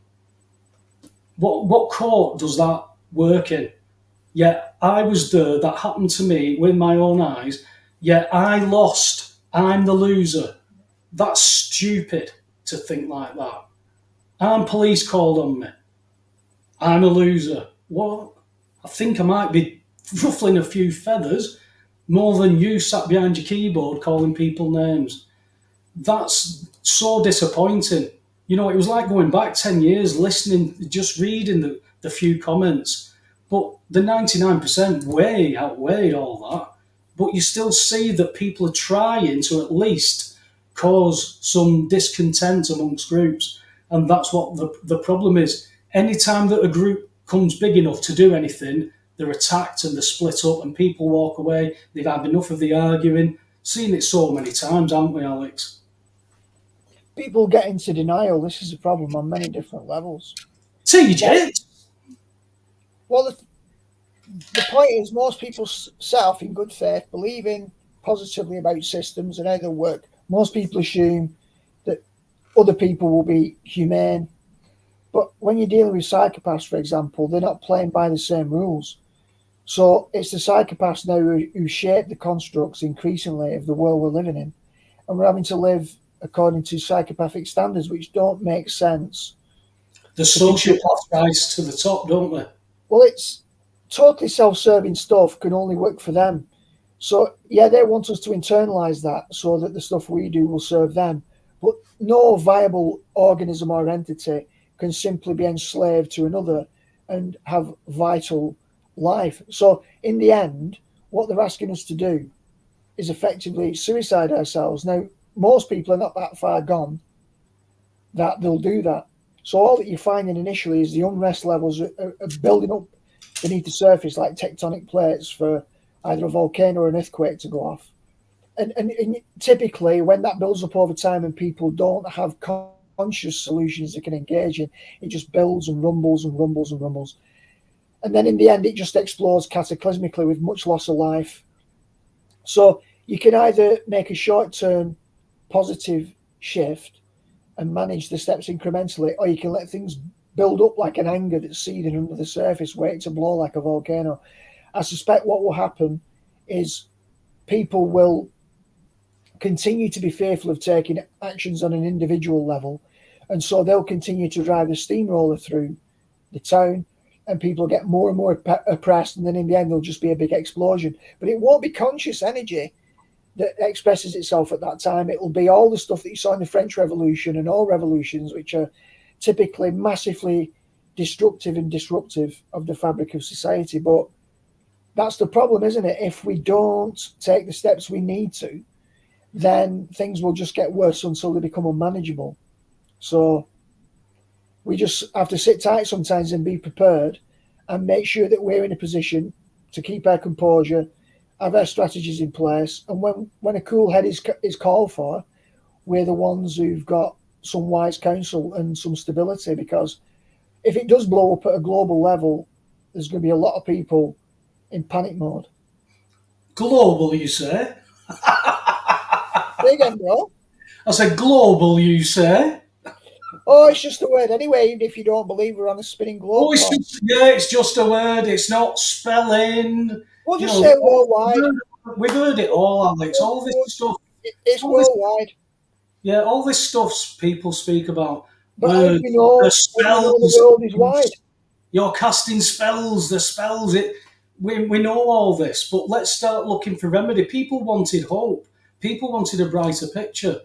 Well, now that you've started to learn how bleak it is, what could you do? The small bit. Could you carry on paying your bills and ask questions without getting yourself in trouble? I know many people who are doing that, and the information that's coming in, we've had some cracking answers back recently, in the groups, just asking simple questions. Hey, they couldn't do this because of that. They couldn't register my car with the DVLA because I didn't tick the Mr. box and I didn't give them the full name. But they've confirmed it's taxed and insured. That's interesting. They've confirmed it's taxed and insured, but it can't be registered. Well, what's the crack there? What can they do? That would be interesting to see what would happen from that. But it's just that bit of information. It may mean nothing now, Alex, but next year it might join to something that just goes, wow, look at what that does if this is put with that. If somebody's saying that you can change a statement, change a bill into a statement of account without a gyro and set it off under the bills of exchange. Imagine if you had the gyro and that coming into a courtroom. You are now pointing from different angles. How much longer can they sit there like that? And if they keep sitting there like that, then what do we do? Instead of keep saying, well, what do you do, Alex? What do you do, Webby? What do you do? Instead of doing all that, what do you do? What do you think you should do? Do I think that you should stop paying council tax when you've got a wife and 3 kids and you've paid your house off? Well, if your wife and kids are on board and you want to do that, you've got to know what you're doing. But I'm telling you, we sold them what this was, and it was so simple. They couldn't get out of it until they found a word they could presume on. And then they wouldn't give us a chance to rebut it because he said, I'm not listening to anymore, which meant we have to start the case again, get to High Court, hopefully get a different judge to overturn that decision. You can just throw it out, no, we've dealt with this. That's going to cost us more money. So instead of keep saying, well, why didn't you do this? Why don't you do that? Why don't you do it? Not you, Alex, but why don't people do it? Why don't you see what you can do? But I've had to talk people out. Like I said on the show, I had to talk somebody out of saying that they wanted to withhold paying council tax with £160,000 equity, and they were going to stand under that they fund terrorism with it. Whether it's true or not, you're not going to win your court case with that. And they're going to go, 160 grand? Have some of that. Oh, yeah. Right. Well, I'm going to post a link in the chat room if there's anybody that wants to come on and join in. I think I can only have 3 people on, so I can have one more guest. So I'm going to put it in the chat room. And Taylor, you can come on, but you're going to hang on to see if anybody else wants to come on first because you've been on. So don't jump straight on this link, right?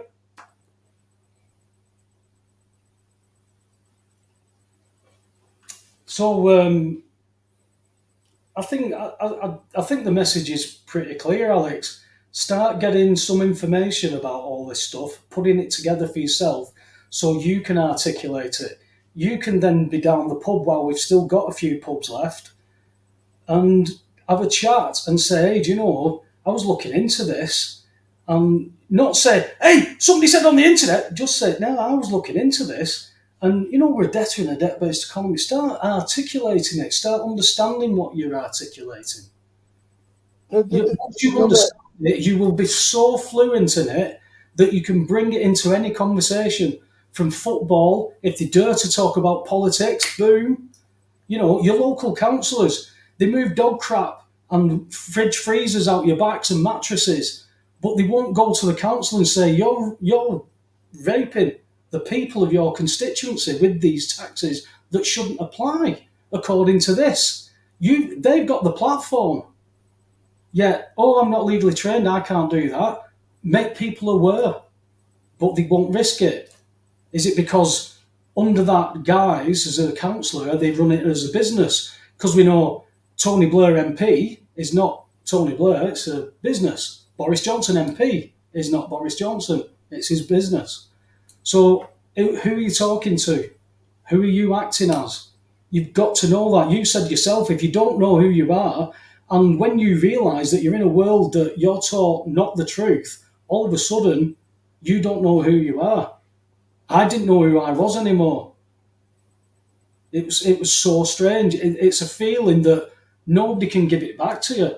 You know, it's like Ed asked me today. He said, did you never feel like you wish, you know, even if it was just once or twice, did you ever think that I don't want anything more remember about this? I just want to go back in. I went, yeah, like Cypher and The Matrix. Yes, sat there looking at the state. Yeah, I know it's not real. But, it tastes so good. I want to go back in. I've had enough. I've had enough of eating crap and not proper food. I just want to be at peace. Yeah, that's what I wanted. But do you know what? It doesn't leave you. You can't unsee what I've seen. You can't ununderstand it. You could ignore it, but that's just going to play out in your life, isn't it? We know what traumas do if you play them out. No, there's nobody saved us from him, Alex. There's nobody saved us. There's nobody saved us from Taylor, mate. I was just going to say, I was just going to say something else as well, which is basically that one of the problems is, like, for example, you've ended up being in a situation where your gas is free. Well, the problem is you've just got to understand that and show it and articulate it to show that it's not technically free, it's paid for. And once you can engage them on that, then you can have purpose and take it forward. They can then look at things, and you know what? So many times, Alex, you people come to you that are, oh, I've only been looking into this since COVID, but they bring information that you've not seen, and it only bolsters, it adds to. So everybody's got to start looking. Yeah, my point here though, pal, is Just this. hang on, mate. Just check your private message for me before you carry on.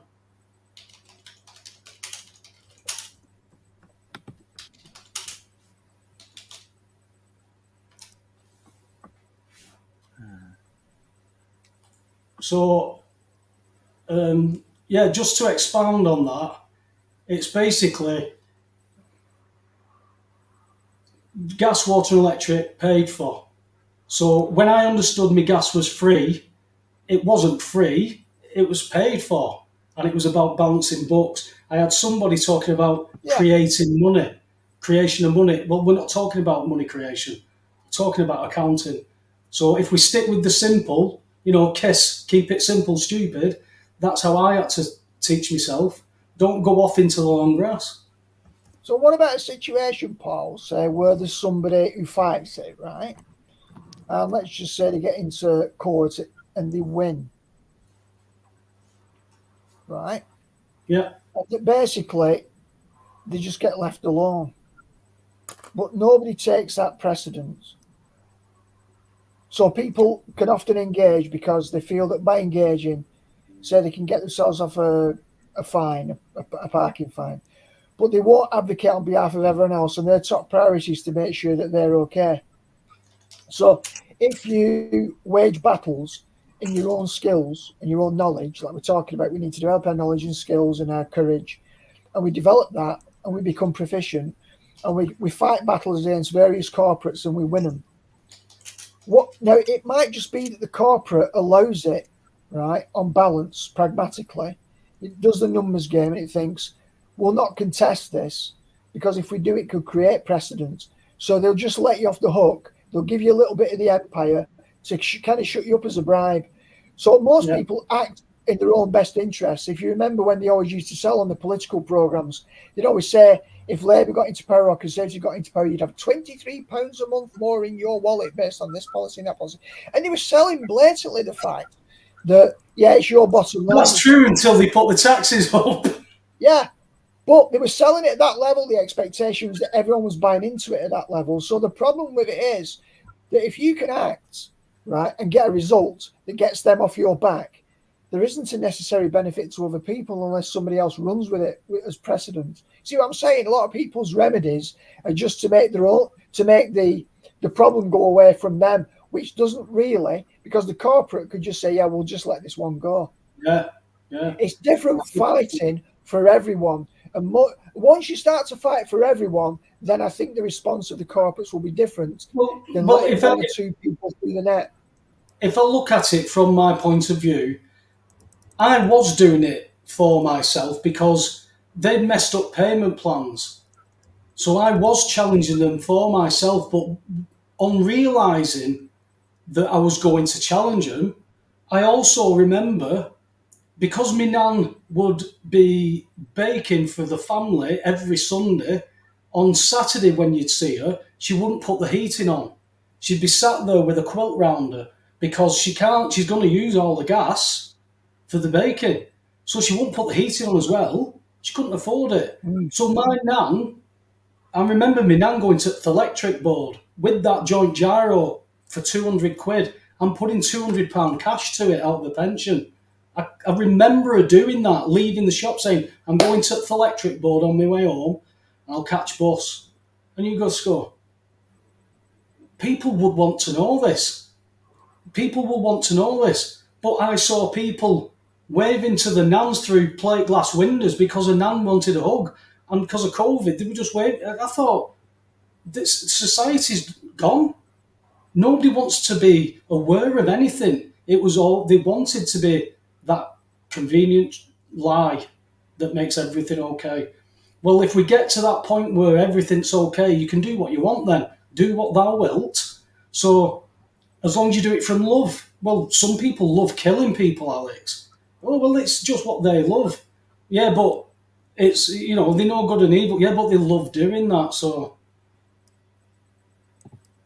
man. So Taylor, what are you bringing to the party, mate? Well, um, all I can say is, first of all, nice to see everyone again, and I hope I'm not trying. I hope I'm not keeping anyone from coming on that's wants their chance, because I don't want to hog the spotlight. That's not my intention here. If anybody wants to come on, because Taylor has been on before, just put it in the chat, and you can come on and say your piece. Mm. Go on. So I will say that I feel like that's what a lot of people need to learn is the idea of that they need to try not to sit there waiting for some kind of revolution to happen, or some kind of like mass uprising of people to happen against governments. That's not how it works, because all throughout history, people just don't care. There's never been such a thing as a spontaneous uprising. Every single revolution in history has always been funded and organized by some higher power, whether it be the French Revolution, the American Revolution, the Russian Revolution, etc. People don't just spontaneously rise up, and it's all about. And that's why, and this is why I always harken back to the Q thing, because that's why I said it always has to be. It's always had to be this way. It's always had to be patriotic businessmen and the military doing.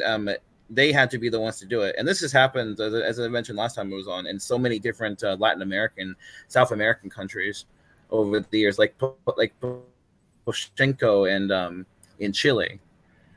Whenever the communists are about to completely take over and things are about to go 100% down the far left, the military comes in and says no, but you can't come in and just overtly and just tell everyone, oh, we're in control now, because half the population will never buy it.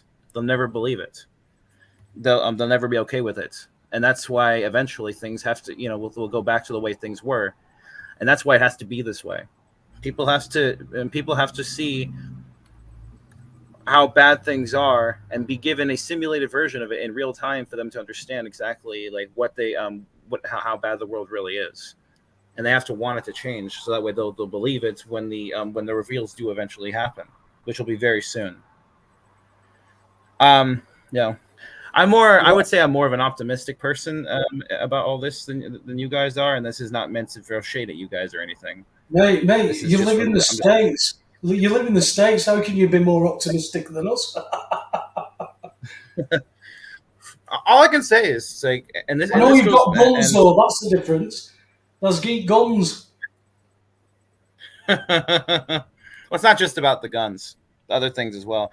I implore people, it's like you keep saying, you can go around and call names and say this is nonsense all you want. It's not going to change anything, but you're not actually proving anything if all you can do is just call names. And I say that, to everyone who wants to talk shit about the Q operation.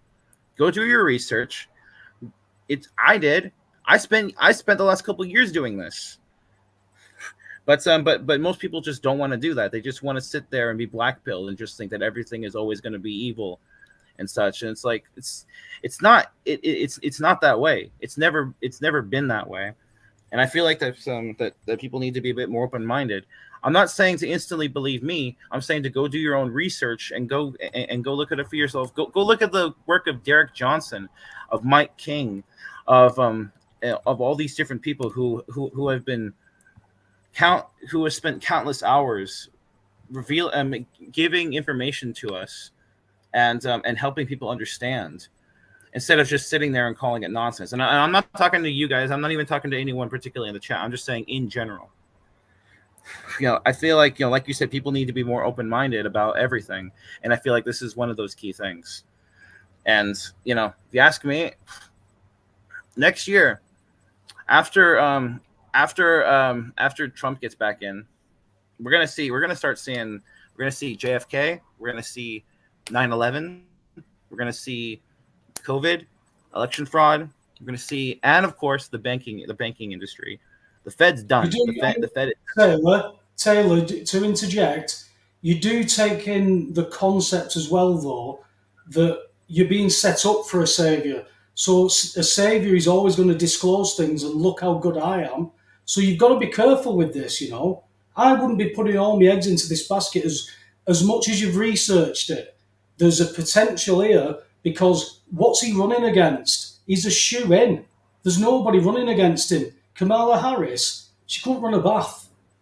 Biden's popped off somewhere. You're going to get Trump, and maybe he will fulfill some of what you've done. But it's just going to be, look at me, look at what I've done. I told you I was the man. I've built a wall. Look at what they've done to JFK. I've got rid of him for you. Let's all come together. I'm a Christian, even though he's at the Wailing Wall in a little hut. You've got to weigh this up, Taylor. Don't go throwing everything in. We've had far too many chats along the line for you to just throw it in on a guru. But I do take your points. But I'm saying you've got to hold it in one hand. And I'm only saying that because I know you're not berating people for not doing research. But the Q stuff was quite big at one point. But it did run down and up its own backside because there was nothing there. Well, maybe you will present something, man. And you will, I read that years ago. Look, he's here. It's all about programming.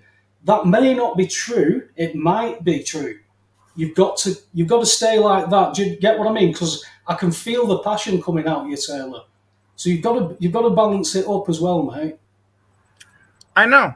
And trust me, I was like that. You know when I used to talk to you and Jason and them on Raconteurs the News, and I used to be completely anti-Trump, anti-Q, and all that. I used to call it nonsense and such. It's like anti-Semitic. Of course. Well, that part of me hasn't changed. Yeah. I follow where I follow. Steady. What? Steady on with what you say next, mate. Yeah, I'm not going to go there. I'm not going there. So, yeah. So I've here's the thing, is that I've gone down. Oh my God, the Freemason thing. That's here. You know what? Let me address that real quick, just to get out of the way. The Freemason thing. People like to go on and on about Trump being about wearing the Freemason outfit, him being at on the wall wearing the little beanie hat and all that, having the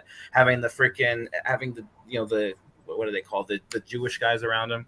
It's like, so okay. Have you looked into what he's actually done instead of just looking at the overt stuff? Have you looked into what he's actually done and how he's actually saved saved us in so many ways? And I'm not just talking about him. He's just the face. Say what? Say what? Did you say Satanists? No, I said save. Saved what? He saved what? He saved he saved the people. He saved the common people. He saved He saved countries. But hang on though, what Jack's saying about the Freemasonry, he might have done all that. I know a lot of Freemasons do a lot of great things for charities, pal. That's what I'm saying. He is his bloodline in the I think it's the York Rite, or is it the Scottish Rite? The Scottish Rite. It was higher bloodline in the lodge than the Queen's. That's why when Trump came over here, he disrespected the Queen. He walked in front of her because he had a higher status. He wasn't just bumbling about. He was making a point. So his bloodline is steeped in Freemasonry as much as the good he's doing. That's why you've got to understand he could be speaking out of both sides of his mouth with this stuff. You've got to be truthful about it. Yeah. Well, let me just address that real quick. You're half right. Yes, he did walk in front of the Queen and disrespect her. But the real reason why he was doing that? Real reason he was doing that was to basically show that she's no longer that she and her disgusting royal family are no longer the ones in charge. That they are. That's why I say he did it because of his Freemason bloodline. If his Freemason bloodline hadn't been higher, he wouldn't have been able to do that. It has nothing to do with being a Freemason. What it's about. I beg to differ, my friend. I beg to differ. It's fair enough. Fair enough. She's the head of the lodge over here. She's the head of the Freemason lodge, even though the Queen. She's the automatic head of the Freemasonry lodge, the highest lodge in this country. And he pissed all over, mate. So don't say it's not Freemasonry.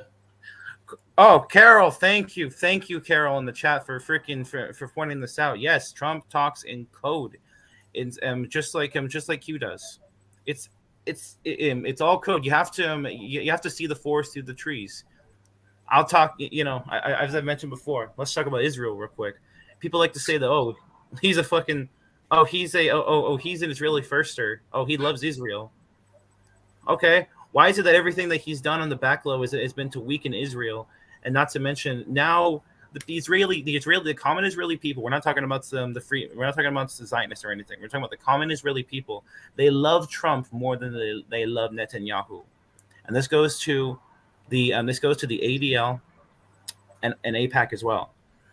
The whole point of this is to weaken Israel on the down low, while at the same time he overtly does these little gestures and says he loves Israel, so that way that you can't play the anti-Semitism card on him. Because think about all the overt things. It's like you can see even truthers fall for this. They fall for the pro-Israel rhetoric, and the reason for this is because we have 30 million evangelical Christians in this country who are addicted to the Schofield Reference Bible. They believe Israel. They live and die for Israel. You piss those people, and most of those people are Republicans. You piss them off, that's it. You're done. So that's part of the reason for the pro-Israeli rhetoric. Also, because then he can't be given the anti-Semitism card, which has always been used to shut down anyone who goes against the grain. And and I just want to mention, people like to compare this to the Operation Trust thing from Russia in the 1920s, late 1910s. There is literally no comparison between the two. That's about the equivalent of saying, "Hey, I bought a brand new truck back in 1917, and the engine was crap. It barely ran. Nothing worked about it. So then, if I buy a new one these days, is it going to be exactly the same? No. Oh, I thought you could only have 3 people in here. Yeah, I've shut the window. Jason, are you the beer guy? Your audio's poor, mate. Sorry? We can't hear you. Your audio's really poor. A lot of white noise. I'll have to get. It's the first time I've ever used this, so let me disconnect. Okay, mate.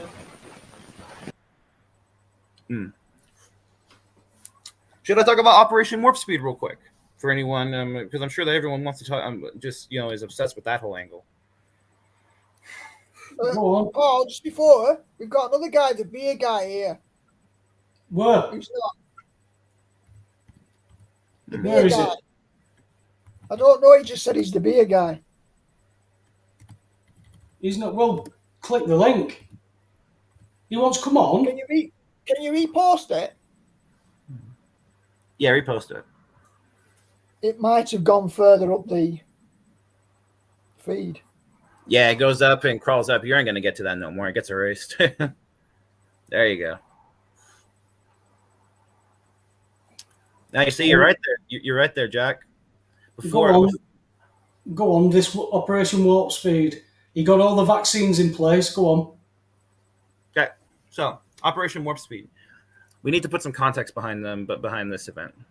As with everything, as with every historical and major political event, there always is a context and a backstory to it all. So we go back to the late 2000s into the Obama years. Obama was a groomed puppet going back to the 60s and the 70s of what's the society called? I forget the name. Communist. Communist. But I'm talking about the specific group that groomed him to become president. I forget the name of the group, but yeah. So the plan was, and you can even, and if you want proof of this, go look at the mainstream media, because the mainstream media, as bad as it is, they will drop some truths in there, because no matter how much you control the media, there will be some things that leak through. It's all about giving those stories legs, you know. because otherwise people will just forget about it. But anyway, so Go on. oh, sorry, I just didn't want Finished? to. No, I didn't want to. Is I that didn't it want for to. warp speed? No, I didn't. I just wanted to give Jason the chance to No, speak. finish your point. Finish your point first, pal. Okay, thank you. So, okay, so the plan was for it to be an 8-year plan. Obama comes in, he sets the world up for World War III, and for the end game, and Hillary comes in order to finish the job. That was always the plan, and that's what was happening. If you look at when Obama left in 2016, we had so many World War III hotspots going on. We had one in Asia, we had one in Ukraine, we had one in Korea, and then we had one in I forget the last one. Assyria. Big Mike's thumb. I see what you did there. Yeah. Yeah. Okay. So we had 4 major World War III hotspots, and the plan was for Hillary to come in there and activate all of them. Now let's. I'll specifically focus on COVID here, just because we're going to talk about warp speed.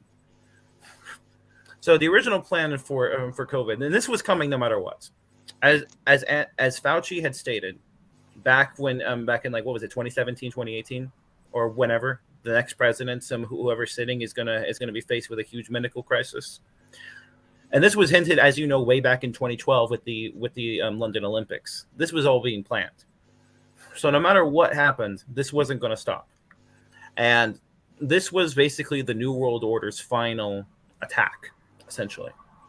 This was their final hurrah, because up until that point, they had been continuously weakened and attacked more. Now, let's talk about warp speed. So the original plan of COVID, and as you know, this was being talked about so much back in 2020, was for it to last 5 years, for there to be extremely slow vaccine rollouts, quote unquote vaccine, yeah. And then after that, we were going to have the biochips inserted in them from Bill Gates. We were going to have the Great Reset because the economy would completely collapse. And that was the plan with Hillary, was for her to come in and have us have a 5-year COVID lockdown. What warp speed does, and this is and you know, when people hear Trump say that he saved us, that Operation Warp Speed saved us, he's actually right, because that was the original plan. And what warp speed did was, instead of forcing everyone to take this New World Order, like, disgusting fucking injection, what he did was he supplemented it as much as he could by having the military release military approved drugs that were essentially what's the word I'm looking for, where it basically does nothing. Sterile, is that the word? So the idea, as I just said, was to kill billions of people, and at the end of it, we would get our Georgia Guidestone, 500 million people on Earth, with our Great Reset, and with World War III breaking out all over the globe. That didn't happen because of Operation Warp Speed. And at the same time, back at the start of 2020, when this COVID crap hit, Trump was pushing ivermectin, hydroxychloroquine. He was attacked by the media for this. So what do? You can't just keep on repeating the same thing and continuously get beat down for it. So he eventually caved and gave out the phrase, "Oh, you know, take the shot," blah blah blah blah blah. But on the down low, while like on Twitter and then Truth Social afterwards, he was still pushing ivermectin and hydroxychloroquine, and he never required it. He never required getting the jab. That falls under the communist governors in each state, like Gavin Newsom in California, or Cuomo in New York. That's they're the ones who force people to take this crap. Otherwise, they lose a job. Have you not seen them on the news? They said they never said that, even though they've been shown videos of him saying it. Exactly. You sit in front of the TV and say they didn't say that. But are you then saying that Trump is pretending to go along with what they were doing, or he's had to go along with it to not show his hand? Is that what you're saying? Well, I'm not finished. So, see, this that's the thing, is that this is a long explanation, and I don't want to keep everyone. I don't want to hog all the spotlight. So if Taylor, I've had you on too many shows, too many times to know that you're telling me lies there. You just go on and on and on. The reason I go on and on is because I want to make sure that I present as much information as possible, so I can Yeah, answer. but you're like jazz, mate.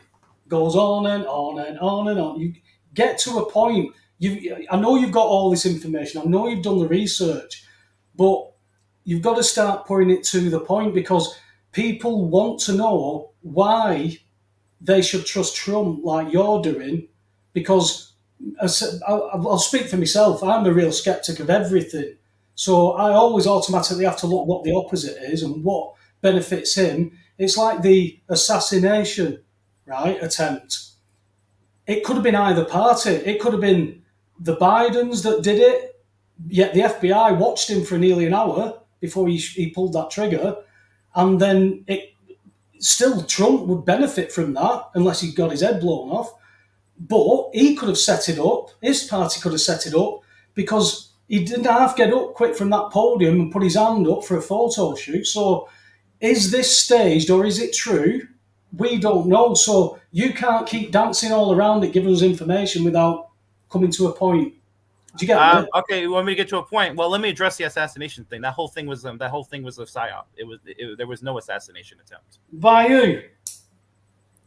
The whole thing was a stage. It was a staged event. By who? It's staged by Trump. By the White Hats. And if you want me to tell you, and I can tell you That's why. not Trump. That's not Trump. That wasn't Trump that staged it then. Trump is the face for the White Hats. He's part of it, but he's not the only. But he's not the only part of it. You have to understand that Trump was recruited by the military back in 2011, or possibly even before that. But that's as far back as we know, in order to be the public face for this operation. And he's the only one that could really pull it off. I'm not trying to undermine him because he's really the only one that could do it. But at the same time, the point is that he's not the only one that's a part of this.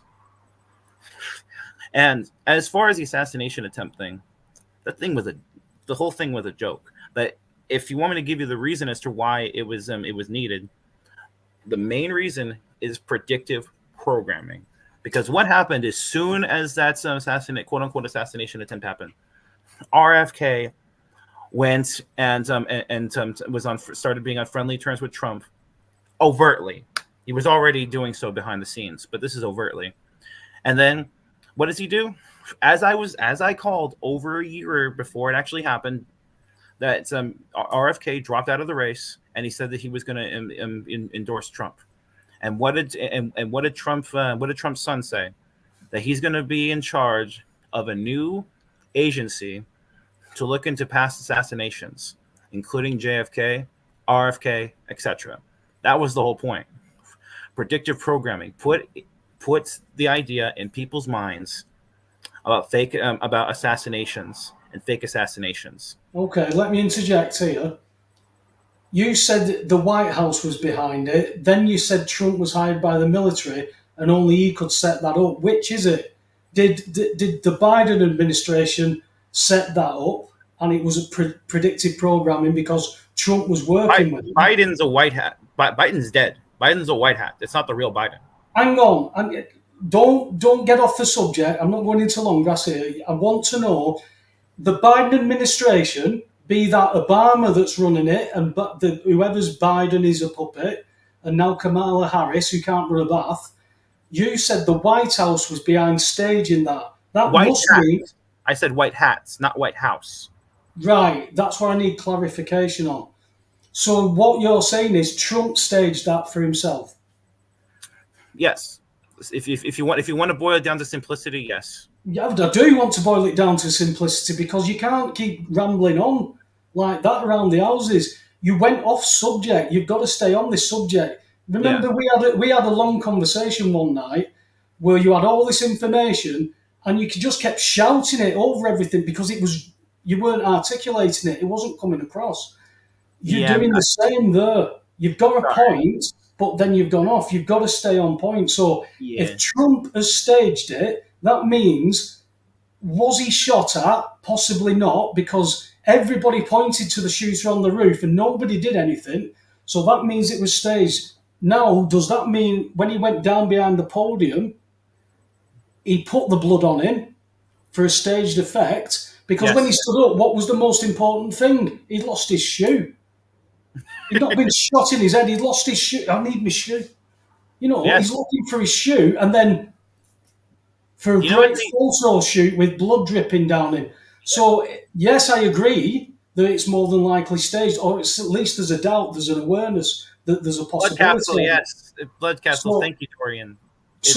But like I said, had the Biden administration tried to assassinate him, it would have been beneficial to Trump if it had been natural. But it looked contrived, it sounded contrived, because it's the same where people were saying, hey, there's a shooter in that window with JFK. Nobody bothered looking, you know, and there was obviously more shooters that people pointed at, but nobody could get the information out and on time. You know, JFK was dead before he'd even been shot in Australia. We'd landed on the moon before we'd even had anything, because the media just put it out. So now we get it instantaneous. We can talk about this. So, I mean, Trump didn't really need to do that, but his ratings went up so much of that. That's why I say he's a shoe-in. He's got that Freemasonry link. He won't prefer to help you, Taylor, over his Freemasons, whether the white hats or the black hats. They all want the same thing, but now they're fighting for control of that. And fundamentally, at the bottom of it, we know that these people will take it to the point where they obliterate everything in the land just so they can sit and rule on the ashes on their own. So now we can get to that point. Right, it was staged. So from that, what you say now, this programming for the assassinations attempts, they're going to come out and say, see, they did this to JFK. See, they did this to RFK Sr. See, they did this to Ronald Reagan. All that kind of stuff. That's what you're saying this is going to come out.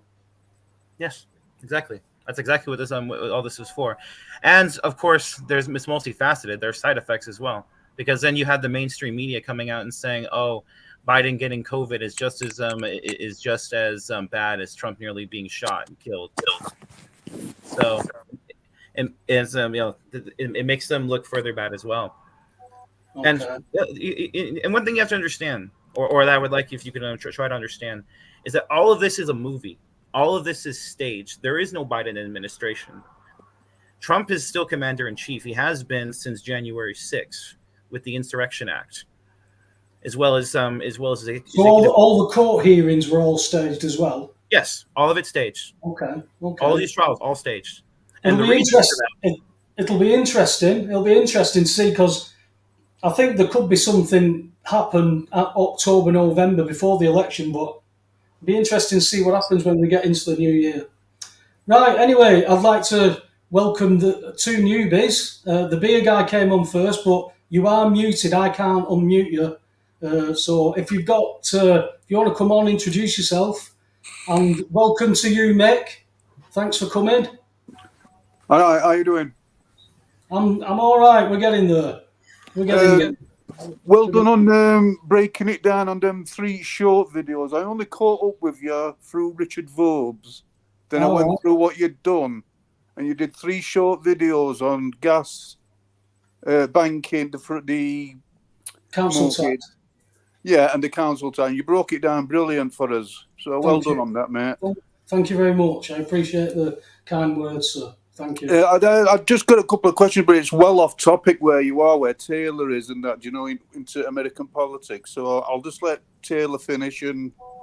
Mate, Taylor can interject on anything, but if we let Taylor speak, none of us will talk for the rest of the night. He's got that information he wants to get out, so we like to flirt from subject to subject. But Beer Guy, have you got anything to interject on any of what you've heard? Because you obviously came on just before. And what's your name, mate? Or do we just call you Beer Guy? Call me Beer Guy. I'm on your Facebook, v.c. Richard Ashmore. Oh, right, yes, okay. Good stuff. I know you. Right, how we doing? I'm all right, son. Yeah, man.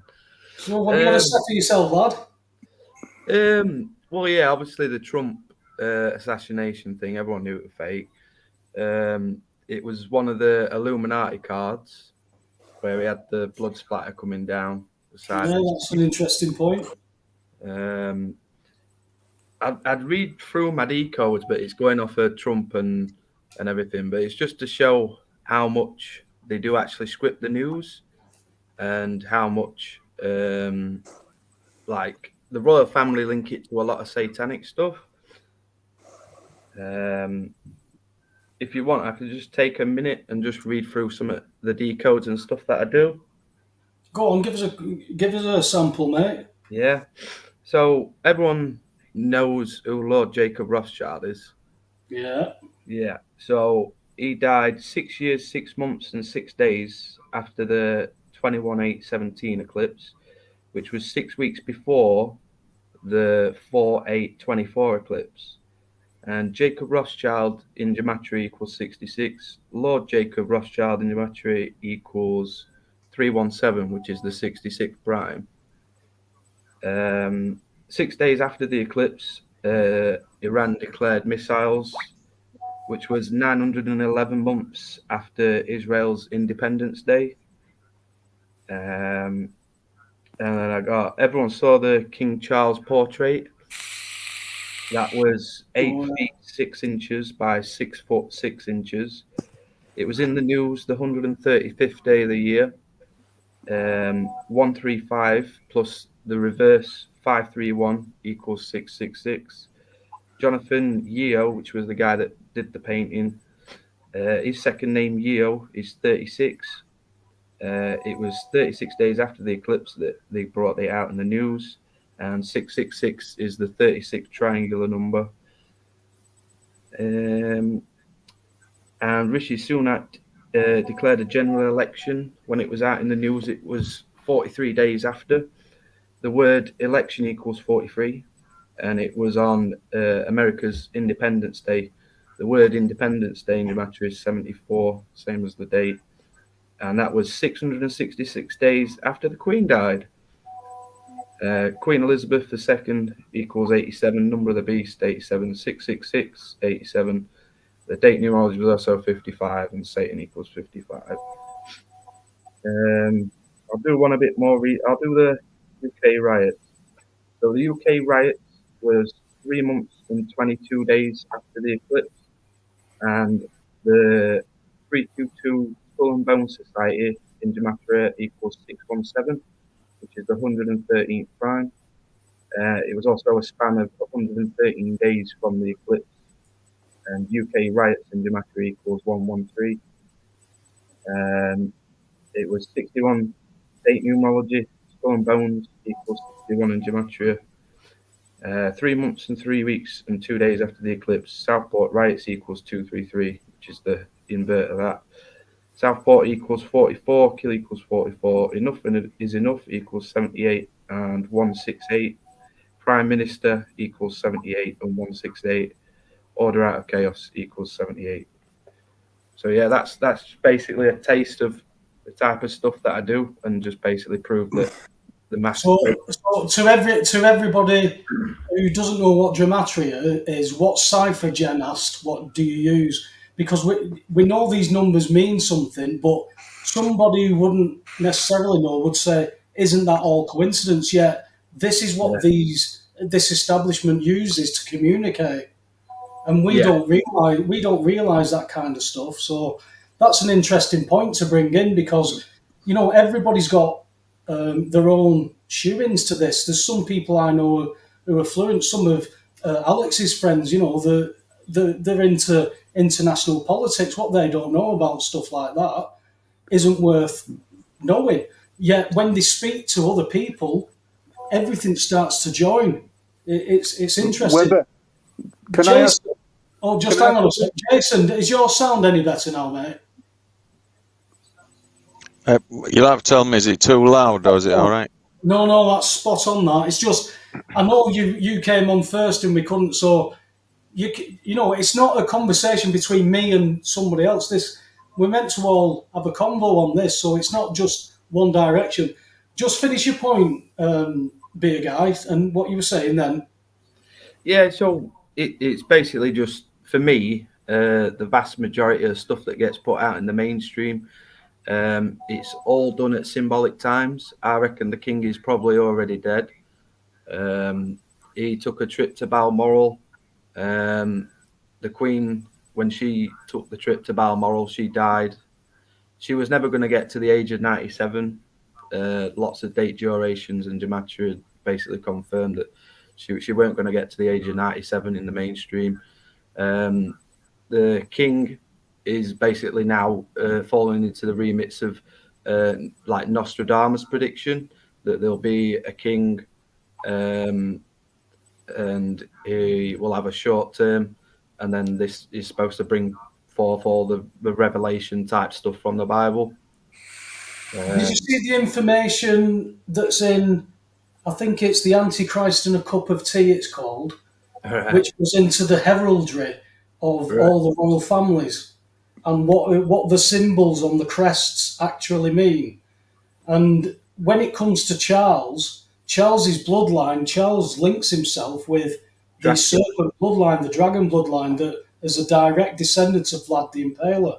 Yeah. That serpent bloodline is the tribe of Dan, the tribe that God divorced through idolatry.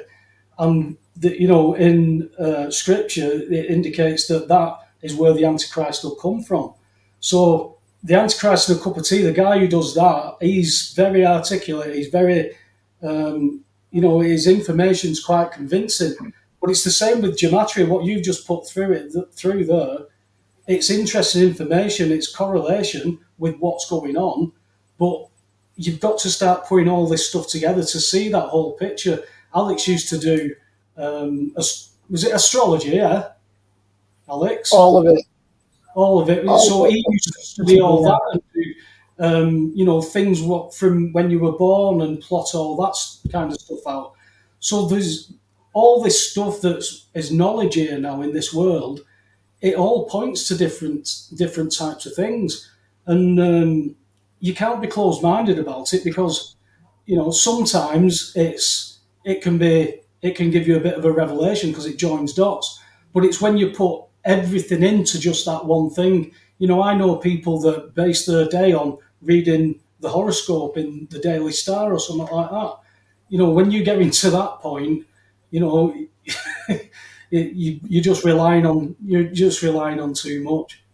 It's a bit deep, that one. Yeah. I'm going to say to the beer guy, I have heard of that geometric thing when Princess Diane died, and they were saying about the Almira tunnel, and the meaning of that was something to do with Rose or something, I think. And then it was 13th pillar what she ate. Yeah. And it might have been something like David Icke or somebody along them lines, but explained it all about the tunnel and the pillar she ate. So that was the first time I heard it, but that was deep. What the beer guy, very deep. Yeah. That was one hell of a rabbit hole. I know. It's a rabbit hole. I know something's probably going to be going down on the 2nd of October, because usually when Rosh Hashanah comes round, which is the Hebrew New Year. Sorry? Feast of Trumpets. Yeah. That's when Rosh Hashanah is starting. Mercury is in retrograde with Leo and something else. And there's also a new moon happening, which is basically a sign for market makers that deal with either foreign exchange or stocks and shares and gold or whatever. There's basically nearly an exact correlation to how Bitcoin moves to do with the moon and the lunar cycles and when eclipses and stuff happen. There's a guy called Waters Above Crypto. Go and watch some of his stuff. He uses gematria, uses numerology, astrology, and basically just brings it all together to help him predict the markets. And basically, it looks like it's just lunar stuff that makes the markets move. The markets correlate that well to what the moon's doing. Yeah, it just seems like that's how the world works through the lunar cycle. Have you got anything to say on that one, Alex? It's your your forte? I've sort of moved away from that, to be fair. I'll mention it in dispatches, but it's a massive topic, and one for me left for another day, I think. Is it right though, Alex?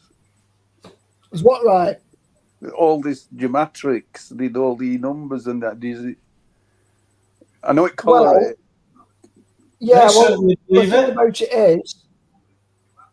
about it is, all esoteric stuff, you've got to remember human beings have lived on the planet for many thousands of years now and have acquired a lot of mundane knowledge. So when people talk, I mean, a lot of Jews, they use the Kabbalah, Book of Life, going back to the Tree of Knowledge in Eden. So there's a lot of information that's come through mundanely over time. People have spotted patterns. And like I was saying at the beginning, the inner world in which we live has a correlation to the outer world. And, you know, the two are intimately connected. Now, the esotericists talked about this: as above, so below, as within, so without. These patterns have been seen for a long time, observed by human beings. Astrologers' prognostications connected to planetary movements. It's not even like tea leaves or tarot cards where you have some agency. The cosmic pattern seems to be reflected on this plane. Numerology also typically reveals a lot of truth. So there's no doubt about it. Knowledge is everywhere. The problem with knowledge is, particularly Gnostics, said that there are certain keys, and it's only the masterful who've got access to these keys, and the people that don't have to rely on laws and being governed by people who are smarter than them. So it creates a two-tier system. So knowledge is a good thing in many ways, but it can be a trap. So we've got to know the limits of knowledge, the knowledge that is useful and can be deployed in a way that's productive, and a type of knowledge which is well beyond us, because you can get sucked into all kinds of patterns which are correct, but you know, you don't want to be looking in the wrong direction when other things happen. So I think you've got to be very careful with such esoteric knowledge.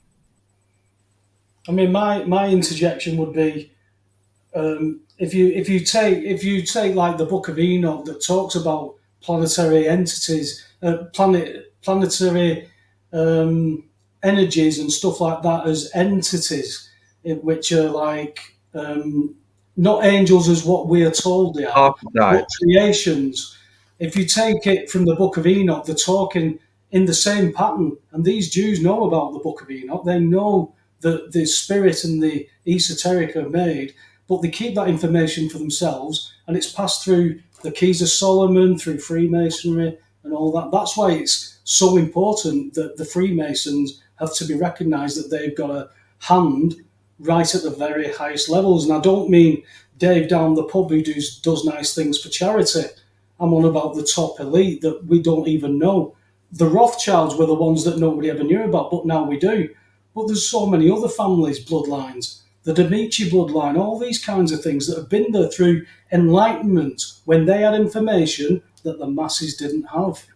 So the factor is, like Alex said, all this stuff gives us insight to what they're doing and what they're predicting is coming. But for us to rely on it to try and do something about it, I think that is beyond our capabilities. We've got to, from my point of view anyway, for this now, it's not in my hands. I've done my bit. It's got to be in God's hands, because I've been and gone there with remedies and I can't get anywhere. So it's just like, and everybody else who I talked to didn't want to know. So it leaves you isolated, and that man on his own, it's a bloody lonely place. The other thing here, Paul, is not all knowledge is meant to be shared. The funny thing about knowledge, some knowledge is meant to be kept private and to be used personally to guide you in your life and to deploy that action in such a way that it gets a result. Because sometimes it's better for people to observe conduct than to be told what to do. So the problem with knowledge is when we tell people, it creates resistance. We go, oh, this is knowledge. And they think, oh, I didn't have that knowledge before, and they feel inferior. Whereas if you demonstrate things differently, if you exemplify knowledge, it's like the prophet Ezekiel in the Old Testament. All the prophets prior to that were spoken word prophets, thus saith the Lord, and they'd speak verbally. But Ezekiel, he was like a drama therapist. He acted his prophecies out. It was a really strong visual, and it got people's curiosity because they hadn't seen. He's considered to be a bit eccentric, but his methods were different. He didn't just speak the word of God; he dramatized it. He acted it out. Sometimes it's better to act out truth than to share it verbally. You know, sometimes, like even in storytelling, it's important to create a mood sometimes, rather than just to describe details, because people can get bored with details. They're not sometimes as dynamic. So, yeah, you've got to be careful. Some knowledge is to be shared and some is to be deployed differently, I think. Jason, have you anything to input on it? I just wondered, have any of you listened to Cliff High's stuff on BitChute and Rumble and No. Cliff, is he the one that goes round the university campuses? no, he's on different shows. I don't know whether you ever watch Beyond Mystic. He's on Rumble and BitChute. No, what's he do? What's he about? Well, he just talks about. I mean, he goes off on all. He talks about all sorts, but he talks about what's going on in America now and Trump, and you sort of, do you believe in what Trump's doing? Is it all a psyop? And you just got to sort of take all the information in and then make your own decision. Because it's like what I think with Trump is it could be a massive psyop.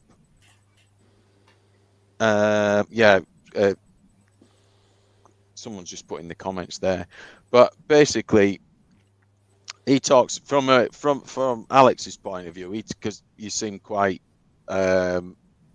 knowledgeable religious wise. I mean, I'm Catholic, but I don't know half of that. I'm not. See, that's why Alex, he's Catholic. That's why he doesn't know the Lord.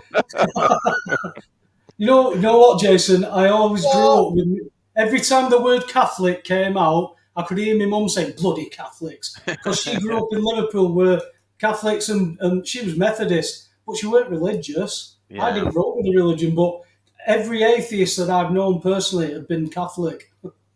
I think it's when it's like some things ring true and then some things don't, like in the Bible. That's why I'm probably not following it. But I mean, do you subscribe to they reckon there's over 1,000 different Bibles? I mean, just like you go on about King James Bible, that's not the, that's the, again, someone put in the comments about Masonic King James or whatnot. So at the end of the day, if this planet's been, certain people think this planet's been ruled, the Rothschilds have gone through generations, and like the bloodlines, they go on about the 13 families, Venetian families. I mean, I sort of look at information from all over, and it's just, you look at it and you think which is believable. I mean, I'm still sat on the fence. Honestly, I don't know. I mean, there's certain things about, I'm going off all over the place here, but with the likes of Trump, he's one of those. I always believe in, never mind what someone says to you, judge them by their actions, not by what they're telling you. Now, with Trump, a few people have put it out there. He's never gone to war while he's been a president, whereas all the others are warmongers. But again, that could be, you've got to question everything. Even though, as much as I like Trump, I still question, like you say, is it a psyop, and are we all being? It's not a psyop. It's not a psyop. Honestly, Taylor, I respect your passion, but it does remind me of Star Wars, where he says, Luke, you've got, your passion's admirable, but don't bloody you've got to question everything, and we will only know. I mean, I even question whether Trump will get in again, and the reason I say that is because if the system's so rigged, there's a lot of people think that there'll be war before there'll be an election. because they cannot get. If Trump is genuine and he wants the best for everyone, they can't let him get in, because that could potentially be the end of the old world system. 1 minute. He's here. He's gone. I'll just say one thing. I'm not going to go on and on. I just want to say the old world Don't system. tell lies, Taylor. Don't tell lies. I'm not lying. I'm not lying. You never say one thing, mate. Trust me. If I say more than one thing, you can mute me. I'll hold you to that. Okay. The old world order is dead, and we are watching a movie, a Wag the Dog scenario movie. If we get a World War III overtly, it's going to be nothing more than Wag the Dog, just like in Gaza. This whole Gaza stuff is nothing more than a movie. There is no slaughter in Gaza. Well, I'd like to think you're right, but the cynical part of me still thinks that's fine. It's fine. I'll wait till we've crossed the finish line, and I'll graciously say Taylor was right. Thank you. Thank you for being open-minded. Thank you. That's what I want to hear. That's all you can do. That's why I said, Taylor, you've got to expect there's going to be pushback on what you believe. That's fine. Just don't call me names or say that I'm stupid or something like that. That's my problem that I have is when it's like Jack Baines in the chat. He's basically calling me stupid and stuff, and I'm like, you don't know anything. I haven't seen him call you stupid, mate. Maybe not the way. Okay. Let me rephrase what I said. He hasn't said the word stupid, but the way that he's talking about me and the things I'm saying, that's what it comes off as to me. If I'm wrong, listen, Taylor, people are going to think things about you that you have no control over. I've had to experience that myself, so I can see how. Don't let it get to you like that, mate. Don't let it get to you. Just calm down a bit. I'll address. I won't speak for Alex. Alex can speak for himself on the Bible. When I was born again, I hadn't read the Bible, and I knew how much lies. I knew how many Bibles had been retranslated. I knew the Greek Septuagint was retranslated, and many Bibles was then written off that. The New King James Bible has got many things changed about it. With the New International Version Bible, there's over 3,500 changes. 3,500 words are removed from it. You remove one word, you can change the context of a chapter. So I had to find my way to find the original. I'd heard about Freemasons, I know about King James, but the translators translated it from the original Greek Septuagint, which was translated from the Hebrew. So how do I find this out? I get a King James Bible, I get a lexicon, Strong's lexicon, and a dictionary. Now I can find out what words are different, what words are changed. I know from the King James Bible, it says for a Christian to give charity. In the newer Bibles, it says to give love. Well, that's just a different translation, is it? No. Charity is to give food, to help the poor, to clothe them, to do all this. That's Christian. Now you can be Christian and just love the poor but not do anything for them. So it's subtle. It just changes it that one little bit. In some Bibles, you've got a whole chapter out of Matthew taken out. So it goes from like 22 to 24 and it's put as a footnote. And it's particularly interesting information what they've removed. And most people don't read their own Bibles. They'll sit in front of a church where a fella in a pulpit tells you what the Bible means. Well, I'm in all this trouble because people have told me what all this is about. So the only thing I never looked at, the biggest conspiracy theory, was the Bible. I thought, I've never read that, I'm going to have to read it. Never got round to it, but I understood, not fully, but I understood the message of the gospel, which was, there's nothing you can do about this world. It is a fallen world. You're born into it. But I've come along. I've done this. I've rectified anything. All you've got to do is believe. That was it. There's nothing else but believe. And then from that belief, you will want to live differently because you'll understand what it was. Well, I understood it mentally, but I didn't understand it here. Not until I was born again. And that's when all these dots that were joined made sense because all of it attacked that Bible. All the translations, the Muslims say that my Bible's corrupt, yet their Quran confirms my Bible. So everything's telling me that Bible's wrong, that Freemasons have done this, And yet I can see the original word of God from the Hebrew with the dictionary, because one word that's translated is replenish, and everybody thinks that's just to fill. Well, it also means to fill again. So when you read the Bible yourself and you take your time through it, you can see there's things that just aren't taught to us. There's things that are taught in churches that people just know, that Lucifer is Satan. Well, according to Isaiah 14:12, it says Lucifer is the son of the morning. Well, what is the morning? It's morning stars. They sang at the beginning of creation. These morning stars were entities. One of these morning stars was fallen and mated with human females, and Lucifer became the son of him. So he was Nephilim. That's straight in the Bible, yet nobody reads that because everybody knows Lucifer's Satan. When you read it for yourself, it doesn't read like that. And I never read the Bible. I never had a dogma of a religion. So to say that because I've got the King James Bible and it's written by Freemasons, that comes from ignorance, because I knew that information, so I had to sort that out before I could even start reading it. The older Bible, the Geneva Bible, is possibly slightly better, but I like how the King James is written. I love the Old World English. I love the explanations of it. I love how in depth you can go to, because we have so many words that describe different things. That's why our language is patented for civil law. Were, there. We can have so many shenanigans, but if we use the Japanese language, we'll have one word to describe 8 different things. Well, can an English word describe it more than one, but it's the same word? Yes, of course it can.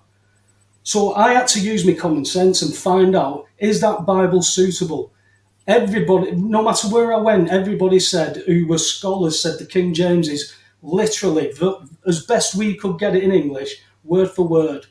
So I thought, I'm going to start there. Then you see all the other Bibles, and there are loads of corrupt Bibles. We get told there's only one Quran. There's not. There's been loads of Qurans. I mean, one fella who translated the Quran that people use today, don't know which one it is, the Warshaw or the other, but they've translated that, and he said, right, burn the rest, we'll have this one, we're going off this. Now, if that's true, which it is from their own scholars, because they accumulated it all, what was in the others? You say my Bible's corrupted and it's not the original. Well, maybe your Quran's not. But you can't have that argument, because they can't be wrong. I've got to be wrong. According to my common sense, your Quran confirms my Bible. Muhammad confirms my Bible in your Quran. So my Bible can't be corrupt. And if my Bible's not corrupt, if my Bible's true, according to your Quran isn't. So everything, when you start to mesh all this up, you get a pile of information and you've got to pick out of it. The only thing that's attacked in this world is Jesus. He's attacked on telly. You can call him names or anything. You do a cartoon drawing of Muhammad, you're having your head cut off. So there's a natural propensity to go after Christ. That's what stood out to me. That's why when I had armed police called on me and asked a question, I thought, oh, I'm onto something here. All of a sudden, I see how much attack that this Bible has, how it's got to be wrong. Well, everything else has lied to me. Everything else is wrong. I don't know who I am. Don't know what world I've grown up in. I've not read that. I better do my due diligence. So if you've never read it, you can have an opinion on it, but it doesn't matter to me anymore. I know what I know. I can't prove it. I won't try and prove it, especially to somebody who's never read it themselves. You know, it's that type of thing. What's your take on that, Al? I don't know. I was just wanting to throw it out to either Jason, the beer guy, or Mick to. Hang on. You're the other Christian on here. What's your take on what you've read? How you picked this up?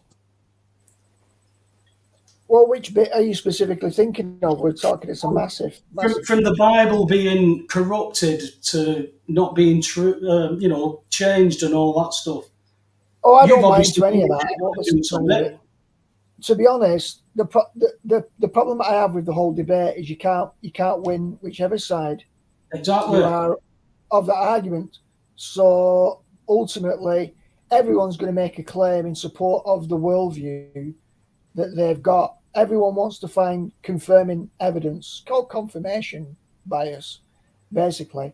Everybody wants to believe that their vantage point is correct because, again, they're seeking inner stability in the world. So it doesn't much matter to me. I mean, whatever scripture. The problem that you've got is people generally tend to want to, as I say, defend their own position and suggest that their claim is correct and everybody else's is wrong. There's no basis to answer that based on the claim itself. So one of the things about Christianity is, if it's real, as with any religion, if what it says about the world and the God it talks about is the case, and this God intervenes in the world and really does, it's like people say all the time, God answers prayer. What does that mean? We don't even know the prayers that they've made. Is it a miracle or is it just their subjective experience? But everybody just throws it around. Yeah, God answers prayer. Right? Well, if he does, then he intervenes in the world. Now, for me, you've got to believe in a God who, if you any God worth the salt intervenes in the world, otherwise I'm not interested. It's like saying that you had a partner, a wife, or a girlfriend, or a boyfriend in Australia, but you never meet them, you never see them. Well, it's in name only. You need something to actually happen. So relevance is more important. And there's that many different religious documents, that many different theories that you can drown in it. And just by saying mine's right and theirs wrong, you don't get anywhere. It's got to be borne out in terms of that person. If they're in a connection with this God they talk about, then I'm presuming that will make a difference. And if it doesn't, it's just hot air.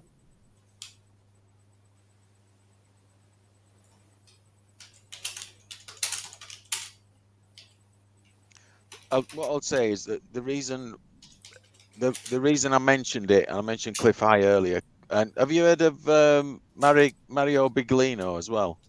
The Naked Bible. He's never heard of that. Well, he's basically they're questioning the Bible, and it's not so much the question. And I think with everything with the Bible, it's man's interpretation ultimately. And what they both question the Bible. They talk about the word Elohim, but then they say Elohim is a plural word and it means gods. It doesn't mean God.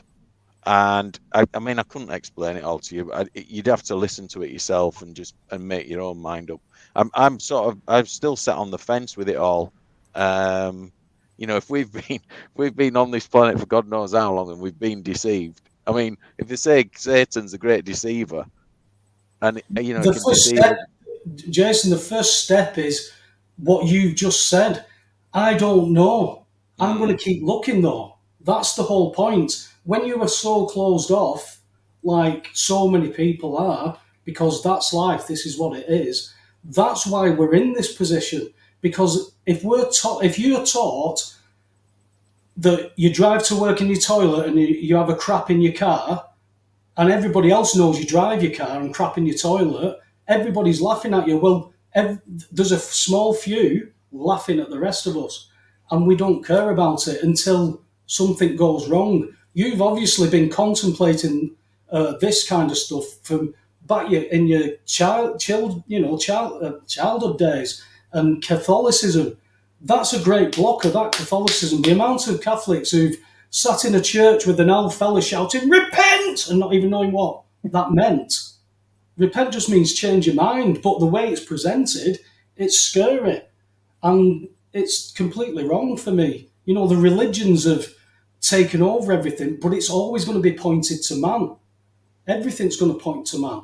That's why you've got to have that open mind. Taylor was saying it to you earlier that you might at this point you might disagree with what Taylor's saying because we're that used to all of this being false. So you've got to be skeptical of everything. I think it's called due diligence.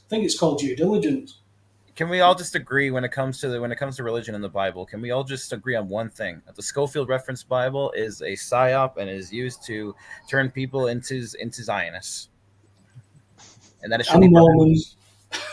Oh yeah. I can certainly put my hand on that Bible and say that's not my Bible. Definitely. Exactly. Burn it.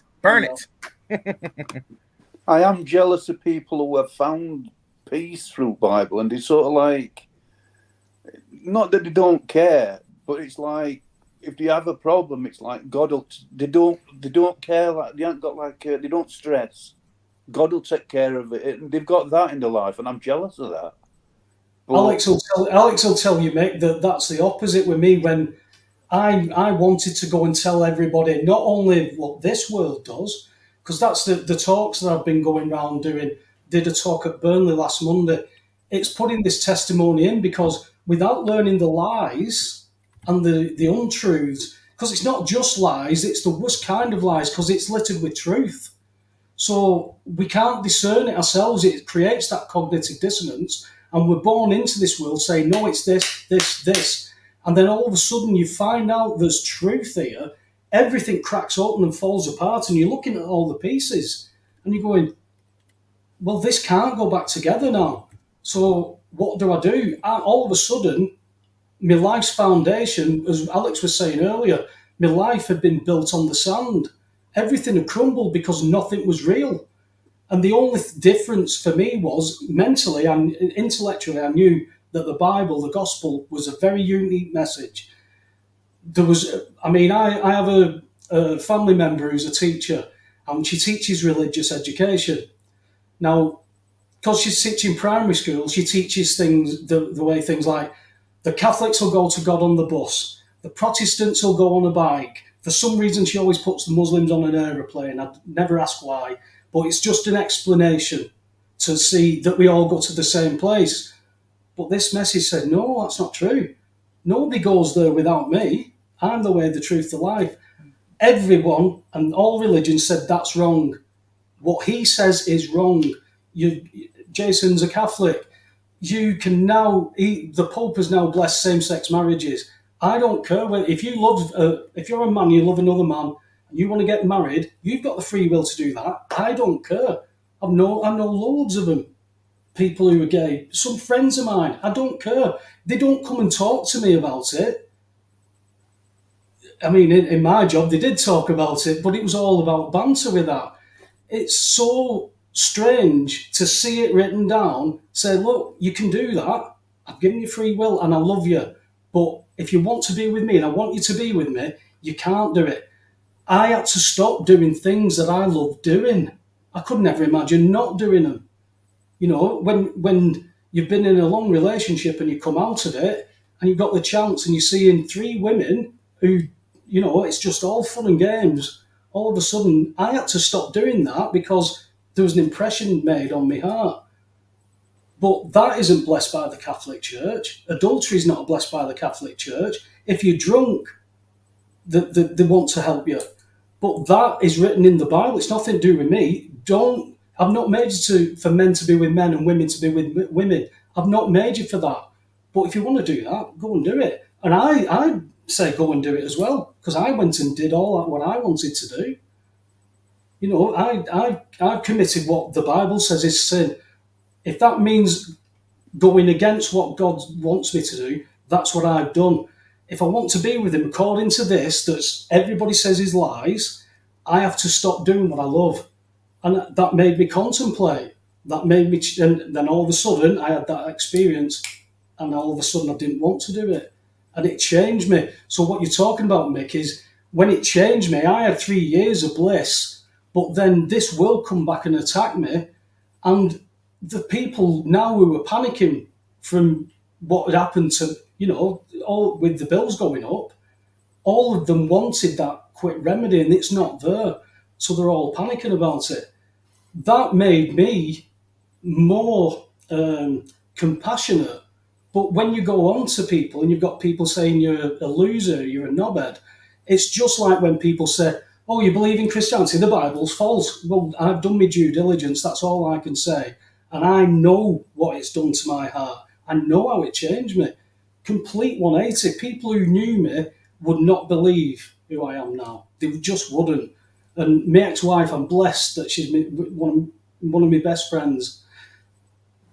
If I'd have been who I am then, I wouldn't have walked out of my marriage, because I was a young knobhead who wanted everything in life and didn't care. Birds, booze and football, yay.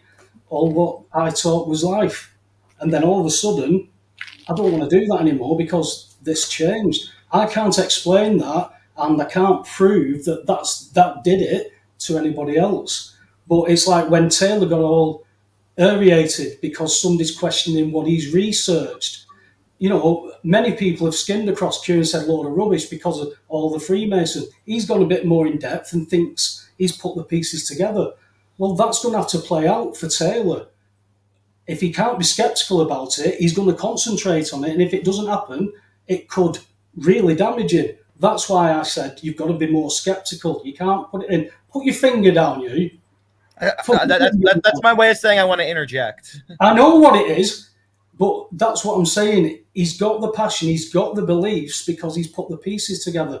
We've not seen the pieces. And when he presents it, he's got to be more focused because he goes all over the place. That's why people say, Taylor, you don't know what you're talking about. That's why when I've spoken to you when you're not live and you're a bit more calmer, you're more articulate. And I thought doing your shows, I thought that would have helped you. But you come on here and just blurbed everything like you used to on Rackensers. Well, the thing is,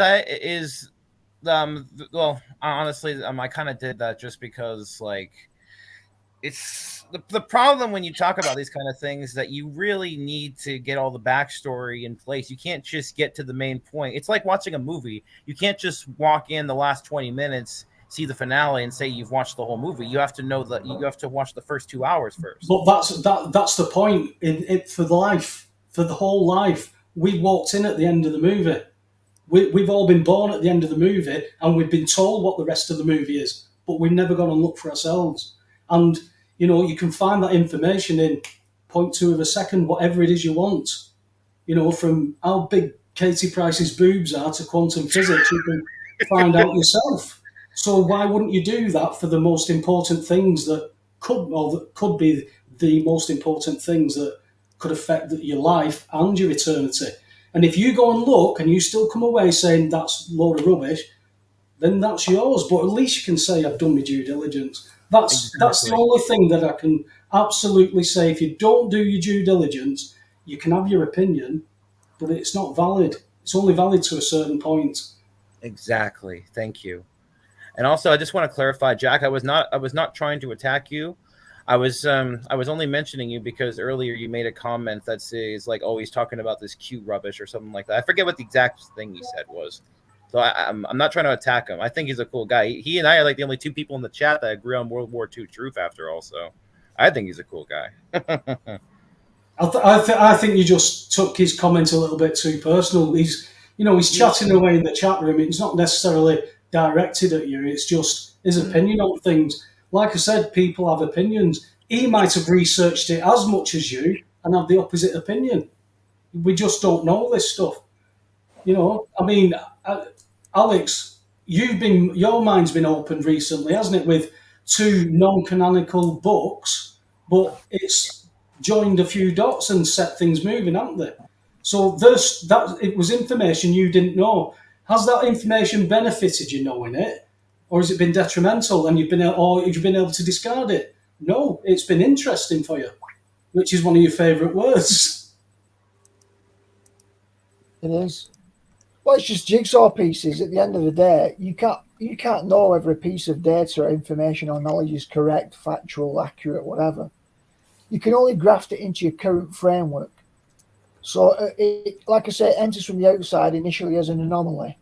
You've got your coherent worldview system based on all your experience, the facts of your history, how you've made sense of everything, how you've managed your emotions. Then a new piece of data comes along from the outside and sort of troubles your world. Or maybe it doesn't, maybe it fits in smoothly. It was that anomaly you were talking about, wasn't it? That anomaly that comes in, that was what you were talking about earlier.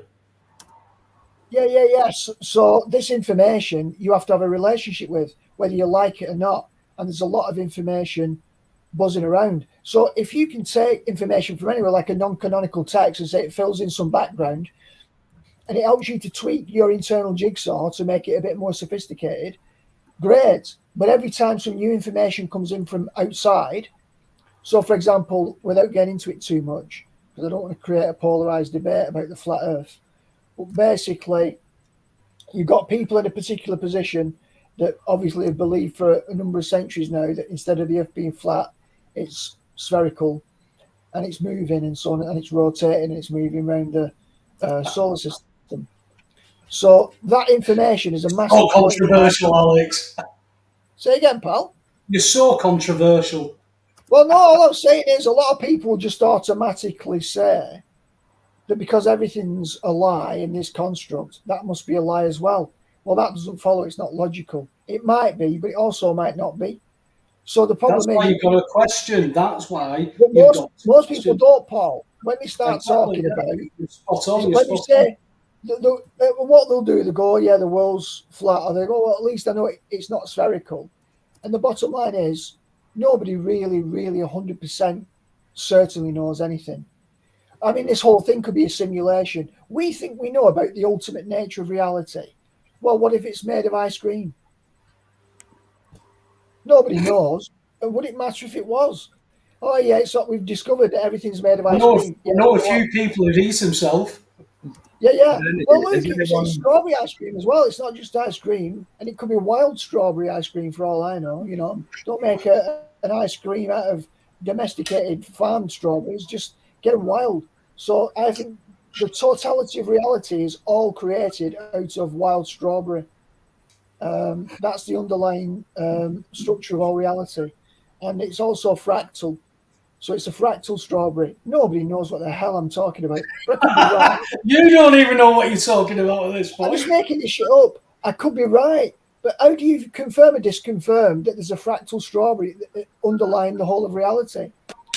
Well, let me just say this about that as a response. Let's say you have a jigsaw puzzle, and you're told that's the puzzle that what it is it's a nice beach on Hawaii with, I don't know, some nice woman sitting on a bench. You start to put the pieces together, and you don't know what it actually is going to be, but you have like a little bit put together, like say a quarter of the way, and the picture so far, you see snow, you see mountains, you see trucks.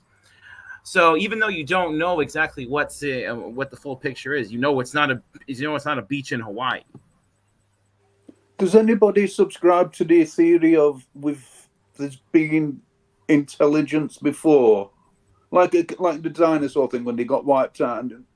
Because they keep discovering things and say, "How could they have done this?" And people said there was an intelligent civilization, and then they got wiped out.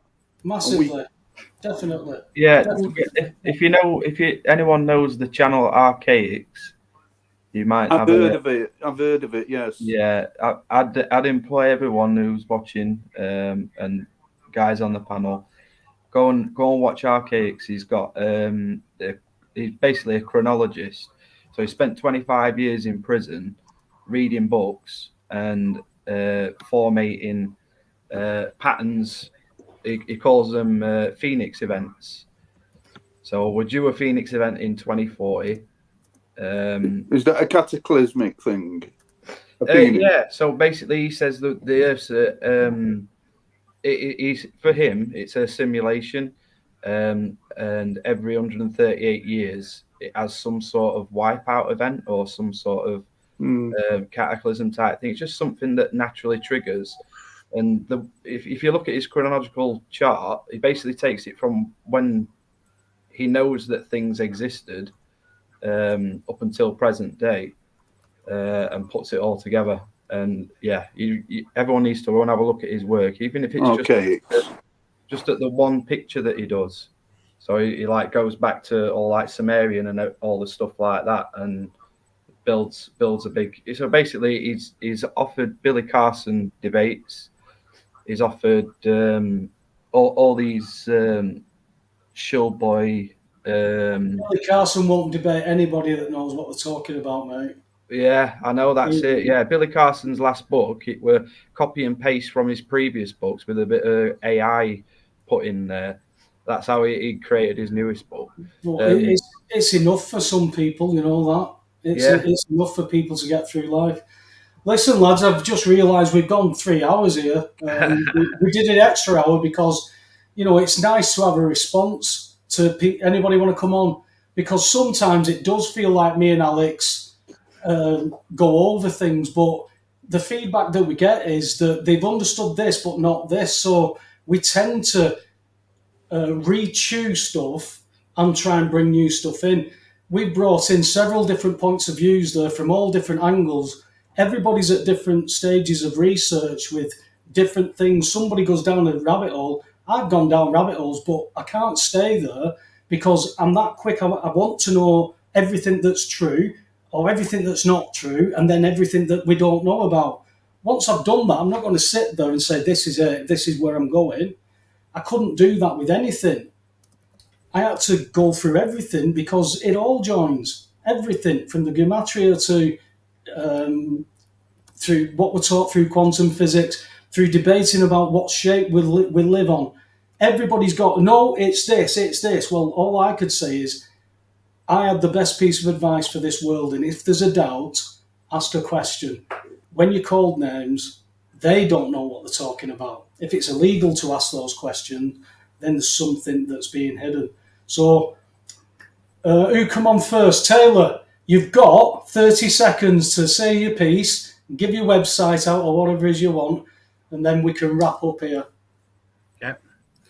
Okay. Well, all I'll say is, please try to be open-minded to the Q stuff and Trump, and go do your research. Go watch the video that I linked last time by News Treason. Go look up Mike King's work. Oh my God, his work is so fantastic. And my YouTube channel, not YouTube channel, my Rumble channel, I will link it in the private chat so Webby can put it in the public chat because I can't do that. I don't have a spanner. Okay, no. Well, you can't. You just copy and paste your channel into this chat. Into the private chat. I can't do it in public chat because I don't have a spanner. Only spanner people can post links. All right. So see, I learn something new every day about this. I only learned now that I can have more than 3 people on because I can move the screen down and see the rest of you. Brilliant. Yeah, I was going to say, I thought you could have more than 3 people on because Jason always did. Well, you learn something new every day. Jason, what have you got to say in closing, my friend? You shut up, you. Not you, it's the cat. You're muted, Jason. No, I'm trying to click the mute on the icon on my name, and it's not there. It's someone else. No, I'd like you to both have a look if you've got time, yourself and Alex. Just have a look at some Cliff High stuff, and just it's on BitChute. People post.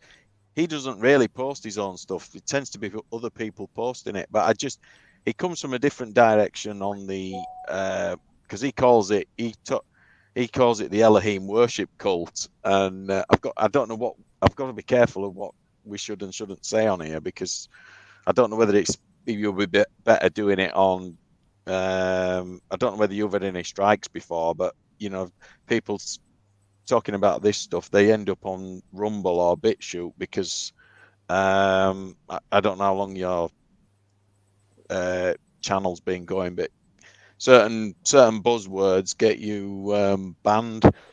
I'll certainly have a look into it, mate. I will. I'd be interested if you're doing this once a week and you get a chance to look at it. I'd be interested on your thoughts on it because he does talk about the Mario Biglino thing that I was talking about. That he's written this book called The Naked Bible, and he's basically saying that people have misinterpreted it. And I do think that everything in life's up to interpretation, and you may misinterpret something, or it may be exactly how you've understood it perfectly. But I'd just like to get you.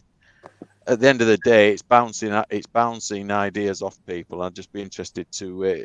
It's more information for you that you will store and take into account, and when you're making your discernment. Yeah, it's how it works, Jason. Have you got any sites or anything like that? Or are you just No, I don't do any of that. This is actually my first time I've ever been on YouTube, so it's just because I'm glad you chose us. I literally watched you on, and I did post a question earlier about Richard Vorbs. Do you think any of the guys on his show, who presents good information and who should we be steering clear of? I'll be absolutely honest with you. I'd heard about a lot about Richard, and he does have a quite eclectic lot of people on, and he's done many shows. The people I was alerted to, I got messages. Everything lit up for me was allegedly Dave Moore was on along with Peter Wilson, and they were both talking about me. And people were telling me, "Hey, you were being spoken about on Richard Vobes' show." So obviously, you need to know what people are saying, because some of the stories I've heard about me, the Chinese whispers that go, I took court cases on and I've had this done and that wasn't true. So I always like to know what I've been said. And it was get him on your show, get him on show. Well, I emailed Richard last year with my stuff, and he's that busy. It just, it never happened. And then there's a girl from Manchester called Kelly who contacted me, said, "I'll make sure he gets you on. I'm going to harass him." She kept emailing him. And when I spoke to him, he says, "Yeah, he says, "Yeah, I know, Kelly." He says, "I have had one or two emails." He said, "But it was just timing." And once that had happened, which was in space of a few days, really, he'd invited me on. And that's probably the biggest platform, apart from Vinnie Eastwood's, which was a big platform then. I don't know whether it's still the same or even bigger. But I couldn't get on anybody else's platforms. Nobody was interested in what I was peddling. Everybody thought everybody's peddling something. Well, I'm saying I've got remedy, and I couldn't understand why everybody else didn't think it was pertinent that you'd been taught to act a certain way that allowed all these to rob you. It was like giving you keys to the burglar and saying, "Take care of the house, will you?" "Yeah, of course I will, mate." It was like, why are you not interested? But I got on the show. We've been in positions. Me and some lads out of the group were contacted by a girl linked with dispatches, and they wanted to do an interview with us. And the lad who they'd asked initially wanted a contract drawing up that would let us say all our information, not edited or anything like that, to manipulate. And it didn't happen. And it's the same with other people who've been on my podcast. I can't get onto theirs. Gareth Ike was on my show a couple of times, but I can't get onto his show. It's it's horses for courses. But I always thought it was because of the information. Who knows? Was he saying negative? So have people been saying negative stuff about you on his show then, or on Richard's show? Yeah. In the chats, yeah, there was a few, but 99% of them were just really supportive. And when somebody says that I've never understood it before, but I've explained it in a way that got through, then I've done my bit for that, because that's how it was explained to me. I needed it done down to my level. I'm quite articulate. I understand big words, but you've still got to give me a good analogy that makes it so simple. If I buy, I'm treasurer of a football club. I buy five new balls. I don't put a receipt in, can't balance the books.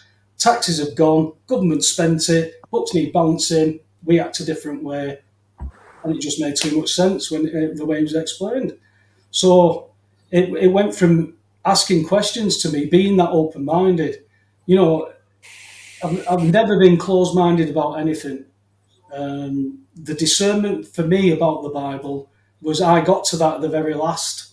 I feel I'm such a prodigal son, because I was allowed to go away and spend everything and do everything I wanted. And then there I am sat in the pigsty eating pig food. I'm going, I just want to come home. Maybe I can work for my dad. And my dad just goes, "Come home. This is the way, come on." And it just made so much sense. And people can have, like I said, opinions on what they think I mean by that. I just know how much it changed me as a man. It changed everything about me. It was an amazing thing, but this world is very cruel. And then when you've got all this knowledge as well, with that knowledge came so much sorrow. It was so much sorrow, because I see all the misery going on. So it wasn't that I was like Mick was saying earlier, that some Christians appear so happy that it doesn't matter what's going on. Your house is blown up and all your kids are killed. Yeah, but it's God's will. I don't think it quite works like that. That could definitely happen. But somehow, there's a peace here. And all I can say is that the peace that I've had with the stuff I've gone through in the last 4 years, despite the attacks, the anxiety attacks, the panic attacks that comes from armed police 12 years ago, all that PTSD comes back. And like I said, prison service 15 years, I've seen all kinds in the blood, guts, crap, everything. Water off a duck's arse. I thought you've got to be in a war zone for PTSD. I've never been so debilitated in my life.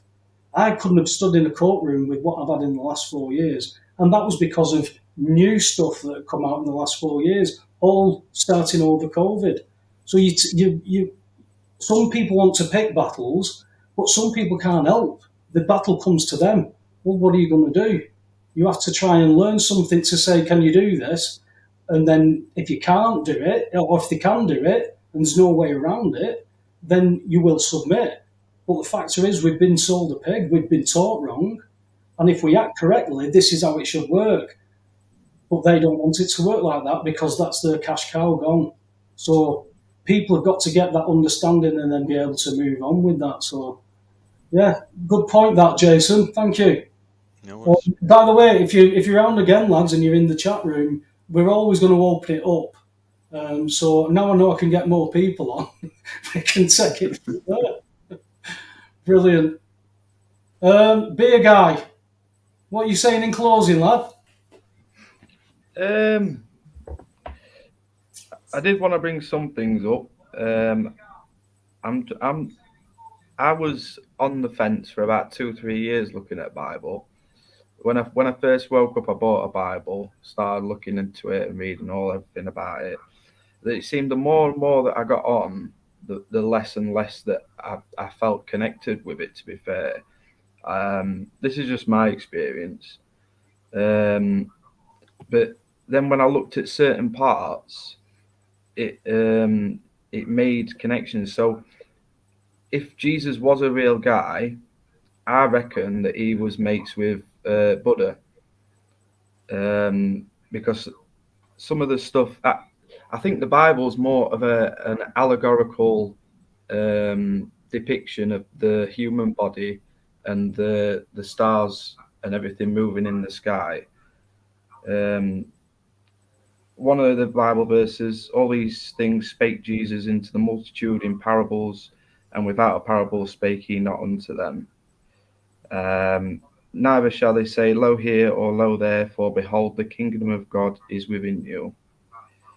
That was Luke 17:21.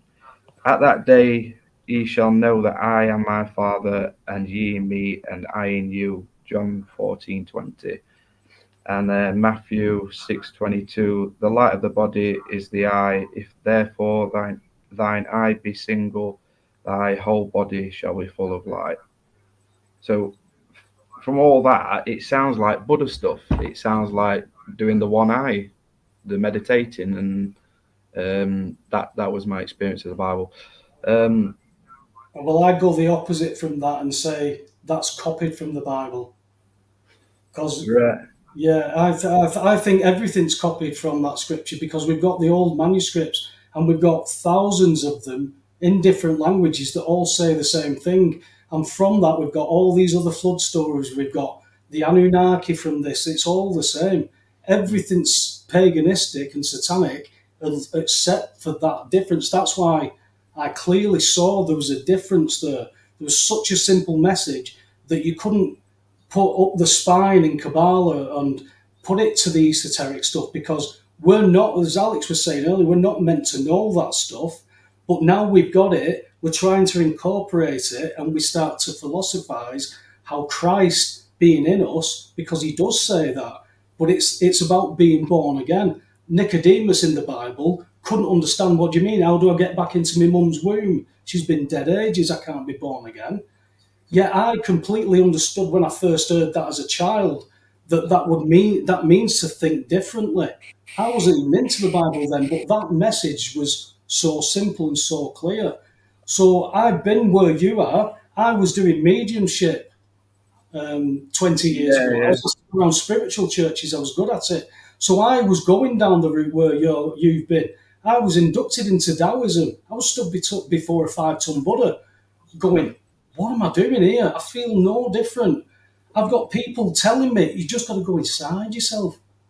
What do you mean? My friend who was a spiritual healer, she said, just go inside yourself. I went, do you know when you say that, I want to punch you in the face? She laughed and said, why? I said, because I don't know what you mean. I know what's inside myself, and I've got all these questions and no answers. And I would still be where you are if I hadn't had that experience that clicked something. And then when I picked the Bible up that time, it told me a different message. I thought because of that energy I was left with from that experience, the Bible, the revelation was going to tell me something revelationary. And it wasn't. It was all about me. It wasn't anything to do with the Bible and the world. It flipped it on me. And all of a sudden, even though I knew it intellectually, said it on the show, that in my heart, I understood for the first time. After he'd done that, she'd done that, they took everything off me. I've had such a bad time. The question to me in my heart was, didn't hear it, I felt it was, where's your responsibility in all this? I walked out on my marriage and my daughter and a house bought and paid for because the grass was greener because I was a knobhead. And that decision put me in court where armed police were called on me and everything taken. And I felt that. I was on the phone to my ex-wife for 2 hours crying, saying, I'm sorry. She'd already forgiven me because she said we were just kids, we were making all these mistakes. Yeah. But she forgave me again. So I knew that was different to me. I would say if you're stuck between things like that, because I certainly was, I never actually asked to be shown the truth. And I've spoken to many people who've got testimony where they were in such similar positions and then they ended up with nothing to live for. And they just went, if you're real, come and show me. And they had those experiences. So if you're genuinely wanting to know that, or because if you've got your mind set on, oh, it's all to do with energies and I can become God-like or raise my vibration to 5D, if you believe that, then whatever if you're not going to ask, you can read the Bible and it won't say anything. It'll be just a book. When I read it that time, because I've read it a few times, I've had to read it in scripture when I was at school, and it's just a book. I can hear the words, I can understand what it's saying, but it's not saying anything. All of a sudden, this is talking to me. It told me in my heart, not verbally. I weren't having a chat with Jesus sat next to me. It was in my heart, and I felt the Spirit. And it was just so different. Well, soon they're supposed to be doing a mass deception, aren't they? So this, like Project Bluebeam or Christ's Second Coming, or I know that's from technology, from voice. And they're going to present you with a savior. They're going to present you with a savior, and the Bible tells you that's not me, that's not Jesus. The one who comes and says peace and safety, that's the one. And it's like Jason said to Taylor, if all of a sudden Trump's come out and all this happens, he's going to take his hat off. Well, that's what will happen. Everybody will understand it if they're following, at least knowing the narrative. The Antichrist comes first. That's what everybody believes. Who's in any religion, the Antichrist has got to come first. The problem is, it could be good enough to fool the very elect. Now, there's many people standing in churches like at Joel Osteen's and Kenneth Copeland and all that. These billionaire pastors, they're not leading them to anywhere but hell, or whatever you want to call hell, because people want to argue about that. I can't argue about it anymore. If that's your belief, then I'm not going to sit and argue with you. If you want a conversation, I'll give you my point and I'll take your point. But I know now what that is to me because of how much it changed me. It wasn't because I want to believe it, because I couldn't believe it. I can't believe in something I've not seen, touched, or anything like that. I found that hard. But all of a sudden, it just made sense. And it changed me here. And then all my actions changed. I changed how I speak to people. I changed how I treated people. I changed how I thought. You know, it was just a very surreal experience, mate. So I take your point, because I've been there, and you're on a path. You're on a path of searching. I've always tried to remain impartial to everything. I've always been a neutral party to everything, just as an observer of the reality. I partake in the reality because obviously you have to. But when big things happen in the world, I'm usually impartial to it. And if big things happen to me in my life, I try and remain impartial to it and not react from whatever's happened, and just know that I can keep moving forward and that things will fall into place. Lots of times I've had like no money or whatever, and then I've just like gone about my day not knowing that I ain't got no money, and then like money will just walk into my life, or I don't know, I'll find something that I can make money from. It does seem to me as well. Yeah, the one guy that I said to go and watch Archaics, have a look at his chronology and see what you reckon to that. If you send us, if you've got the web address, Andy, if you send us it over, yeah, I'll try and post it on my page and that's for people to look at. Do you know who Martin Leake is? I do. I'm friends with Martin. Yeah, I thought you were. He goes on his channel and they go between each other's now. So, well, the Tartarian stuff that Martin looks into is quite in depth, and that, I find that very interesting. Mick touched on that about architecture and technology. The Tartarian stuff is fascinating because, funnily, how things work in synchronicity. I remember having. I mean, I was only born in '72, but I had a 1967 Tarzan annual that spoke of Tartaria and this country. You know, so I knew that this was real, but my mum went, no, it's just Tarzan, it's made up.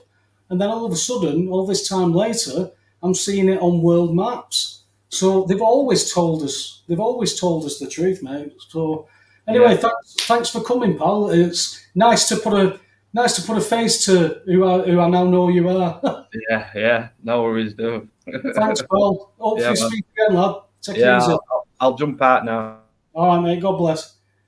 Mick, we finally come to you. What are you saying for yourself? Wrap up, lad.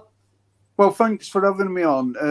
I'm definitely out my depth knowledge-wise with you guys. It's my first time ever, like Jason said, on a YouTube panel. Two virgins in one night. What's going on? I ain't got massive ceilings. I'm laid up with a broken ankle. You don't know. They said NHS is broken. You don't realise how broken it is until you need them, mate. I mean, they fixed it, and I'm grateful for that. But the information what they sent me away with is nothing. Well, they didn't give me any information. They gave me a leaflet, and I'm finding out. Because I'm laid up on watching YouTube.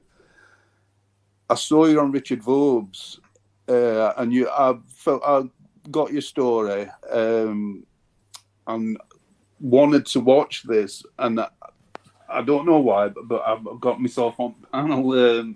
But I feel like my depth knowledge-wise with you and Alex and the Bible, Taylor with his deep state stuff, the beer guy with his numerology. Well, Mick, how long have you been? I hate to use the term "how long have you been away," but how long have you been looking into this? Well, obviously COVID. I didn't want this is. Do you know COVID's woke so many people up to something's wrong? I didn't want the jabs. That I really didn't because of obvious reasons. But the tipping point were my lad. He said to me at my age, he says, "I'm not going to let you see your kids unless you have this jab." And that was tipping point. And I thought, well, everybody else is that. Do you know what I mean? I really got. I won't say, is it gaslighting? But I was like blackmailed into having it. I thought I was going to miss out on my grandkids. Wow. And that's how brainwashed people got, weren't it? Yeah. And all my family's double jabbed, mate. All of them. Yeah. I mean, I'm off work. I suffer with PTSD, complex PTSD, and a few other mental health issues. But I watched Richard Vobes, and it were all this council tax business. And I did have a couple of questions. So I was late to come in. I had to do something. And I just wondered, did you know about trusts? Like, this house is bought and paid for, but with me being on benefits, would the if I died, would my lads have house, or would the council say, well, he's had some benefits money, we want our benefits money back out of his estate? So could I put it in a trust by me just writing on, like, I've been told, like, I could do it myself on an A4 piece of paper to just get people, if I can make it clear what I'm leaving and who I'm leaving it to, and just get somebody to witness it. Is that a legal binding document? Because when you say you're on benefits, are you thinking that the government are going to try and claim what they've paid you? Yeah. Well, I wouldn't put it past them, but I've never heard of that. Trusts aren't my forte, but my understanding is that you play their game, you play them at their own game. So they can only speak to the trustees who aren't liable for anything, and the trustees just keep passing them about. But the trustees are only there in name because they don't have to be, because you can have it put to a post office box and direct it yourself. That's how the trust works. But whatever's in the trust, whoever's included gets the beneficiary of all that. Everything else can't touch it. That's why we can't speak to the private side of the DVLA. We can only speak to the trust at the front. If you trust your sons not to kick you out, you could sell it to them for a quid or whatever, transfer it all. But I mean, you're fighting this inheritance tax. It doesn't work if it's in the private. So I'd certainly find someone who does know what they're talking about with trust, because we did go to see a guy, a solicitor fella, from the company, from the firm of solicitors who it were a right to buy council house. That was route I went down. And when it was so cheap, it was stupid not to buy it because it was doing the bedroom tax. And it's a 3-bedroom house. I live on my own in here. And I thought, it's going to be cheaper to buy this because I got 70% off because of what you're paying rent before you buy it. Do you know what I mean? And I just think they're going to claim it back and say, well, it's been on benefits, so that's like our money. Do you know, like they were, the councils, and they're all in it together, so they're all in a gang sort of thing. I just feel like if I died, the kids won't benefit from this house. Council would come in and say, well, he's had housing benefits, he's had his money, what we pay for being ill and all that. I've never known them get away with something like that. Like I said, but it's coming to that. It's coming to that stage, though, isn't it, Webber? Where do you? Well, the factor is you bought the house, but you don't own it. That's I remember you saying that. Yeah, land registry. That's the issue. It's registered in such a way that you aren't the out-and-out owner. It's similar to when you buy a car. You give me cash for my car, you're the new owner. But once you've registered it, you're now the keeper. Yeah, I understand. Tax that property, they come and take it away. Well, if it was yours, that would be theft. So if they can get away taking it legally, you know it's not yours. So how do I get it back off the land registry then? You tell me, Mick. Right. Right. If anybody's done it, even like somebody said, the beer guy said about the private express trust. I know people that have benefited from that and have done it and have found that it's secure. I've not done it myself, so I can't guarantee it. Could you just repeat that for me? What did you say, trust? Express Private Trust. Express Private. And is that a company or something you see? No, that's the trust. It's private. It's not in the public. Right. Express Private Trust. I'll have a look at that, Webby. Cheers, mate.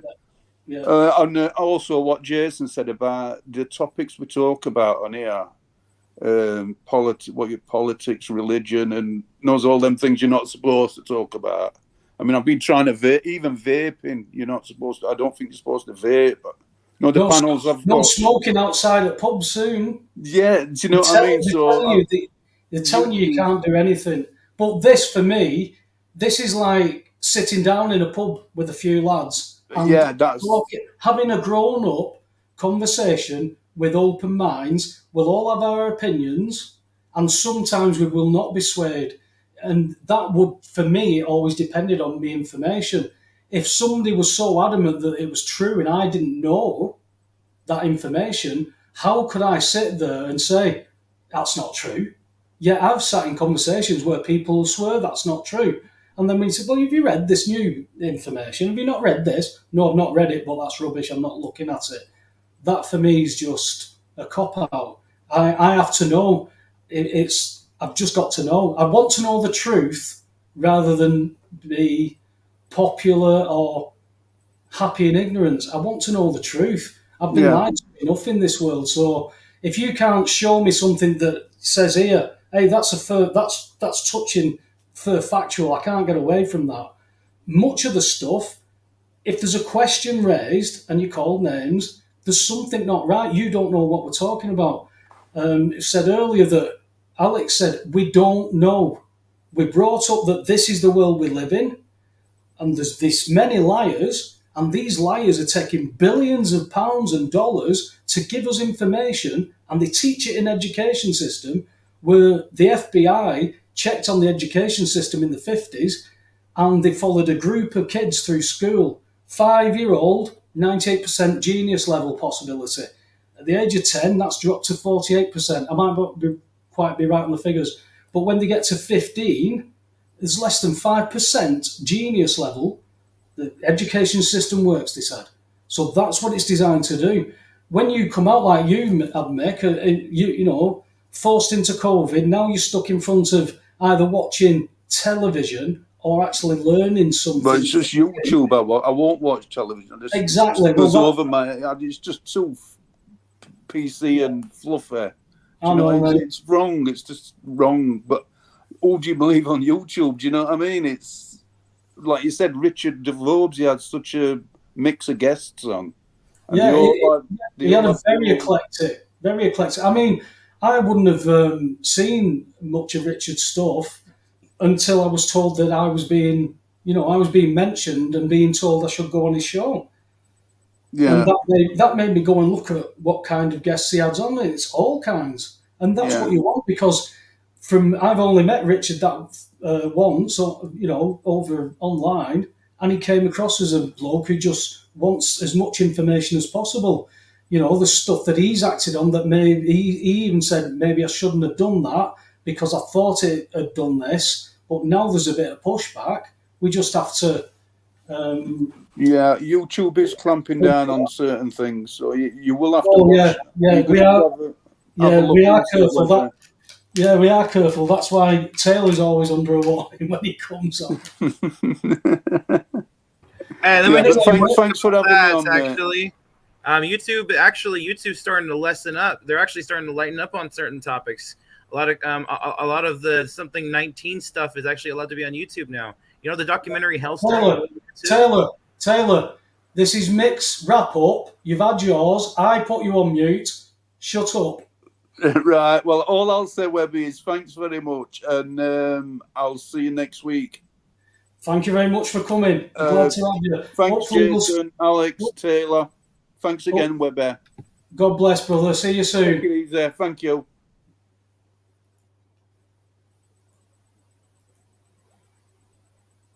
Where have you been? Hello? Me? Yes. Yeah, There's only you. Yeah. There's only you and me here. I know, bro. Where did you go? How you doing? Oh, I was just reflecting. Reflecting on what? Eh? What was being spoken about? Oh, mate, it's too much to go into. I was trying to wrap it up 40 minutes ago, and then you sodded off. You know you're still live? Yes! That's what I'm saying. We're going to wrap up now, you knobhead. Oh. Where have you been? I've sent you text and everything. You've left me here on my own. Don't say anything. Are you on port again? Me? Oh, maybe just a bit. Just a bit. You knob. Right, in wrap up, what's good to say for this end? Well, we've had a good long chat, I think. Well, some of us did, mate. Some of us did. Some of us Well, have there was a one lot. foot in this world and not in it. There was a lot to cover. There's There was a lot to cover. yeah, you couldn't process any of it, could you? No, I got to a point where my cogs stopped turning. I think that was at tea time, that lad. It might have been. Bloody hell. You know a point. Well, come on Yeah, then. it was good to have so many guests on. Say it over. It was good to have so many guests on. I mean, from my perspective, it is this jigsaw puzzle that we've all got going on inside ourselves. And first and foremost, we think we're acting in the world, but we're acting within ourselves first. And then the consequences of that go out into the world. Well, I think I thought it was good to. I mean, it was good to find out that I can actually have so many guests on, because I was convinced I couldn't have more on. And then when I moved the cursor down, I could see two people just sat in green room waiting. Come on, very very strange when you've never done this stuff before. I mean, Jason was a dab hand at it on Raconteurs News. He just seemed to have everything to be able to work for him. But I struggle to speak and concentrate on that. And then I can't concentrate on that when you sod off.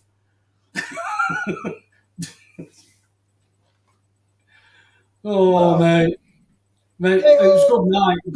Good night. Great conversation. Yeah. I like the fact that people have found this channel and decided to come and just give it a go. I mean, when we started it, Alex, we both said we might be sat there on our own, or maybe two or three, but that was two or three people more than me and you just talking in an echo chamber, and hopefully that spread. You know, the information that we give, you can't do more than remedy something, can you? But when people don't want the remedy, well, in law, if you've offered remedy, it's been remedied, whether they accept it or not. But that's not what's being forced on us. So, you know, at the end of the day, it's always night time, isn't it? But I think it's time to wake up, pal. So, anyway, thank you for everybody that's been in the chat room. Thank you for the lads that came on and contributed and expanded on everything, because there's so much more to it than just not paying your gas bill because you're a creditor. It's part of it. But that's a big control mechanism for me, that we've been taught to do that. That's all we ask, is to have open minds, not call people names. Have an open mind and discuss it. If you can't do that, then, you know, you just got to be you, haven't you? Anyway, good night from me. Good night from Alex. God bless, guys. And hopefully, God willing, we'll see you next week on the Webster Report.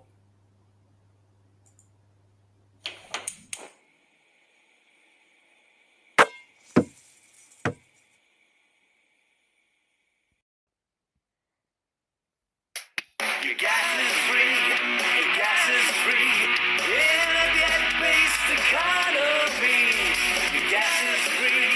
Your gas is free. In a debt-based economy. Your gas is free. Your gas is free. In a debt-based economy. Your gas is free. Your gas is free. In a debt-based economy. Here's the Webster Report with Paul the Gasman Webster.